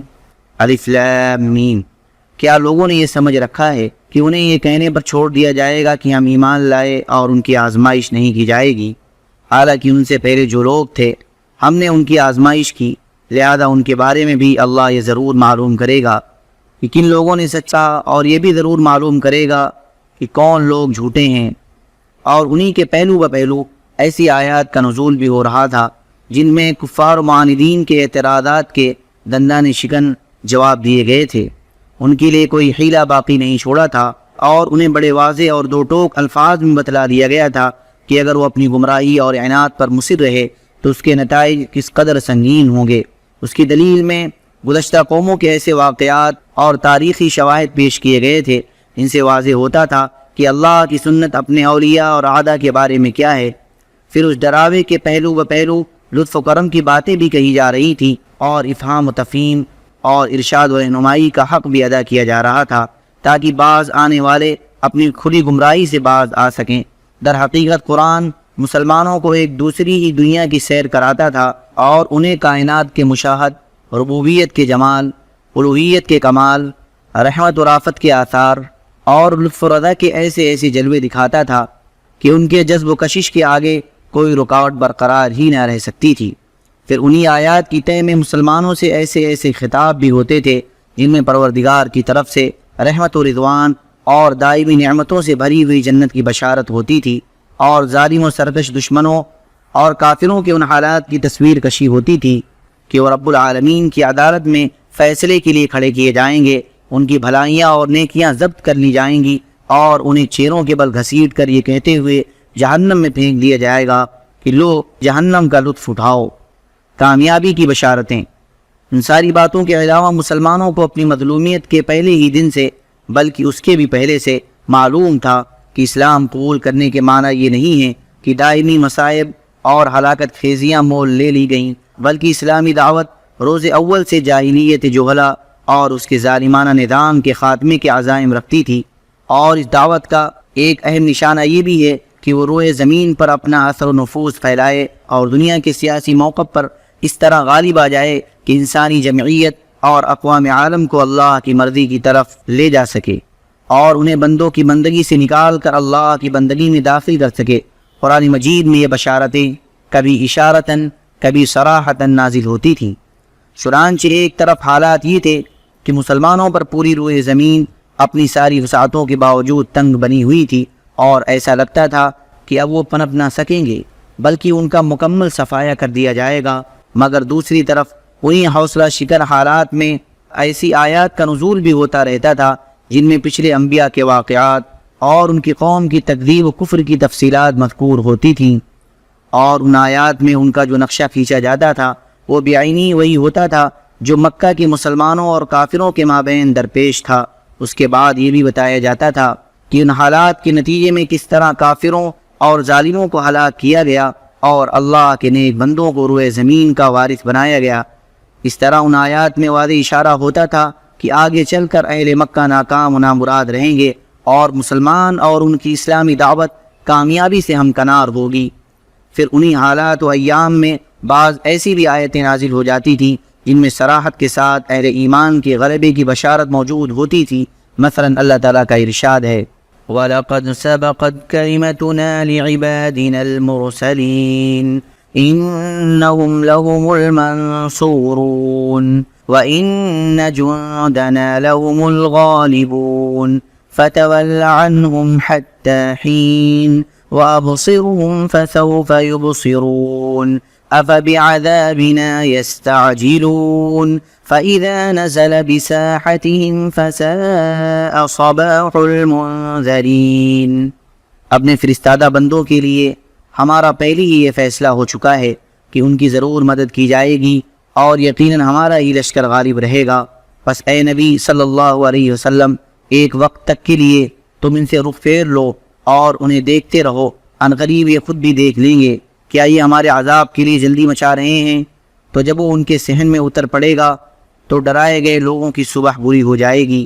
نیز ارشاد ہے سَيُهْزَمُ الْجَمْعُ وَيُوَلُّونَ الدُّبُرَ، ان قریب اس جمعیت کو شکست دے دی جائے گی اور یہ لوگ پیٹ پھیر کر بھاگیں گے۔ جُنُودٌ مَّا هُنَالِكَ مَهْزُومٌ مِّنَ الْأَحْزَابِ، یہ جتھوں میں سے ایک معمولی سا جتھا ہے جسے یہیں شکست دی جائے گی۔ مہاجرین حبشہ کے بارے میں ارشاد ہے وَالَّذِينَ هَاجَرُوا فِي اللَّهِ مِن بَعْدِ مَا ظُلِمُوا لَنُبَوِّئَنَّهُمْ فِي الدُّنْيَا حَسَنَةً وَلَأَجْرُ الْآخِرَةِ أَكْبَرُ لَوْ كَانُوا يَعْلَمُونَ۔ جن لوگوں نے مظلومیت کے بعد اللہ کی راہ میں ہجرت کی، ہم انہیں یقیناً دنیا میں بہترین ٹھکانہ عطا کریں گے اور آخرت کا اجر بہت ہی بڑا ہے اگر لوگ جانیں۔ اسی طرح کفار نے رسول اللہ صلی اللہ علیہ وسلم سے حضرت یوسف علیہ السلام کا واقعہ پوچھا تو جواب میں ضمناً یہ آیت بھی نازل ہوئی لَقَدْ كَانَ فِي يُوسُفَ وَإِخْوَتِهِ آيَاتٌ لِلسَّائِلِينَ، یوسف اور ان کے بھائیوں کے واقعے میں پوچھنے والوں کے لیے نشانیاں ہیں، یعنی اہل مکہ جو آج حضرت یوسف علیہ السلام کا واقعہ پوچھ رہے ہیں یہ خود بھی اسی طرح ناکام ہوں گے جس طرح یوسف علیہ السلام کے بھائی ناکام ہوئے تھے، اور ان کی سپر اندازی کا وہی حال ہوگا جو ان کے بھائیوں کا ہوا تھا۔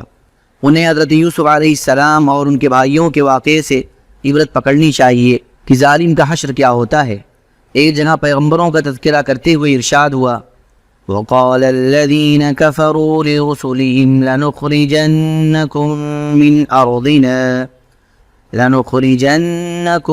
مِنْ أَرْضِنَا أَوْ لَتَعُودُنَّ فِي مِلَّتِنَا فَأَوْحَى إِلَيْهِمْ رَبُّهُمْ لَنُهْلِكَنَّ الظَّالِمِينَ وَلَنُسْكِنَنَّكُمُ الْأَرْضَ مِنْ بَعْدِهِمْ ذَلِكَ لِمَنْ خَافَ مَقَامِي وَخَافَ وَعِيدِ۔ کفار نے اپنے پیغمبروں سے کہا کہ ہم تمہیں اپنی زمین سے ضرور نکال دیں گے یا یہ کہ تم ہماری ملت میں واپس آ جاؤ۔ اس پر ان کے رب نے ان کے پاس وہی بھیجی کہ ہم ظالموں کو یقیناً ہلاک کر دیں گے اور تم کو ان کے بعد زمین میں ٹھہرائیں گے۔ یہ وعدہ ہے اس شخص کے لیے جو میرے پاس کھڑے ہونے سے ڈرے اور میری وعید سے ڈرے۔ اسی طرح جس وقت فارس و روم میں جنگ کے شعلے بھڑک رہے تھے اور کفار چاہتے تھے کہ فارسی غالب آ جائیں کیونکہ فارسی مشرک تھے، اور مسلمان چاہتے تھے کہ رومی غالب آ جائیں کیونکہ رومی بہرحال اللہ پر، پیغمبروں پر، وحی پر، آسمانی کتابوں پر اور یوم آخرت پر ایمان رکھنے کے دعوے دار تھے، لیکن غلبہ فارسیوں کو حاصل ہوتا جا رہا تھا۔ تو اس وقت اللہ تعالیٰ نے یہ خوشخبری نازل فرمائی کہ چند برس بعد رومی غالب آ جائیں گے، لیکن اسی ایک بشارت پر اکتفا نہ کی بلکہ اس ضمن میں یہ بشارت بھی نازل فرمائی کہ رومیوں کے غلبے کے وقت اللہ تعالیٰ مومنین کی بھی خاص مدد فرمائے گا جس سے وہ خوش ہو جائیں گے۔ چنانچہ ارشاد ہے فی بضع سنین للہ الامر من قبل ومن بعد ویومئذ یفرح المؤمنون بنصر اللہ ینصر من یشاء وهو العزیز الرحیم، یعنی اس دن اہل ایمان بھی اللہ کی خاص مدد سے خوش ہو جائیں گے، اور آگے چل کر اللہ کی یہ مدد جنگ بدر کے دن حاصل ہونے والی عظیم کامیابی اور فتح کی شکل میں نازل ہوئی۔ قرآن کے علاوہ خود رسول اللہ صلی اللہ علیہ وسلم بھی مسلمانوں کو وقتاً فوقتاً اس طرح کی خوشخبری سنایا کرتے تھے۔ چنانچہ موسم حج میں آپ عکاظ، مجنہ اور ذوالمجاز کے بازاروں میں لوگوں کے اندر تبلیغ کے لیے تشریف لے جاتے تو صرف جنت ہی کی بشارت نہیں دیتے تھے بلکہ دو ٹوک لفظوں میں اس کا بھی اعلان فرماتے تھے، لوگوں لا الہ الا اللہ کو کامیاب رہو گے اور اس کی بدولت عرب کے بادشاہ بن جاؤ گے، اور اس کی وجہ سے عجم بھی تمہارے زیر نگی آ جائے گا۔ پھر جب تم وفات پاؤ گے تو جنت کے اندر بادشاہ رہو گے۔ یہ واقعہ پچھلی صفحات میں گزر چکا ہے کہ جب عتبہ بن ربیعہ نے آپ صلی اللہ علیہ وسلم کو متاع دنیا کی پیشکش کر کے سودے بازی کرنے چاہی، اور آپ صلی اللہ علیہ وسلم نے جواب میں حامیم تنزیل السجدہ کی آیات پڑھ کر سنائیں، تو عتبہ کو یہ توقع بن گئی کہ انجام کار آپ غالب رہیں گے۔ اسی طرح ابو طالب کے سامنے آنے والے قریش کے آخری وفد سے آپ صلی اللہ علیہ وسلم کی جو گفتگو ہوئی تھی اس کی بھی تفصیلات گزر چکی ہیں۔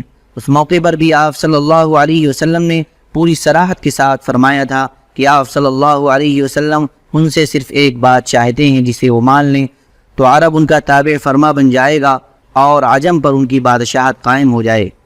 حضرت خباب بن ارت رضی اللہ تعالیٰ عنہ کا ارشاد ہے کہ ایک بار میں خدمت نبوی صلی اللہ علیہ وسلم میں حاضر ہوا۔ آپ کعبہ کے سائے میں ایک چادر کو تکیہ بنائے تشریف فرما تھے۔ اس وقت ہم مشرکین کے ہاتھوں سختی سے دوچار تھے۔ میں نے کہا کیوں نہ آپ صلی اللہ علیہ وسلم اللہ سے دعا فرمائیں۔ یہ سن کر آپ صلی اللہ علیہ وسلم اٹھ بیٹھے۔ آپ کا چہرہ سرخ ہو گیا۔ آپ صلی اللہ علیہ وسلم نے فرمایا جو لوگ تم سے پہلے تھے ان کی ہڈیوں تک گوشت اور اعصاب میں لوہے کی کنگھیاں کر دی جاتی تھیں، لیکن یہ سختی بھی انہیں دین سے باز نہ رکھتی تھی۔ پھر آپ صلی اللہ علیہ وسلم نے فرمایا اللہ اس امر کو یعنی دین کو مکمل کر کے رہے گا، یہاں تک کہ سوار صنعاء سے حضرموت تک جائے گا اور اسے اللہ کے سوا کسی کا خوف نہ ہوگا، البتہ بکری پر بھیڑیے کا خوف ہوگا۔ ایک روایت میں اتنا اور بھی ہے کہ لیکن تم لوگ جلدی کر رہے ہو۔ یاد رہے کہ یہ بشارتیں کچھ ڈھکی چھپی نہ تھیں بلکہ معروف و مشہور تھیں، اور مسلمانوں ہی کی طرح کفار بھی ان سے واقف تھے۔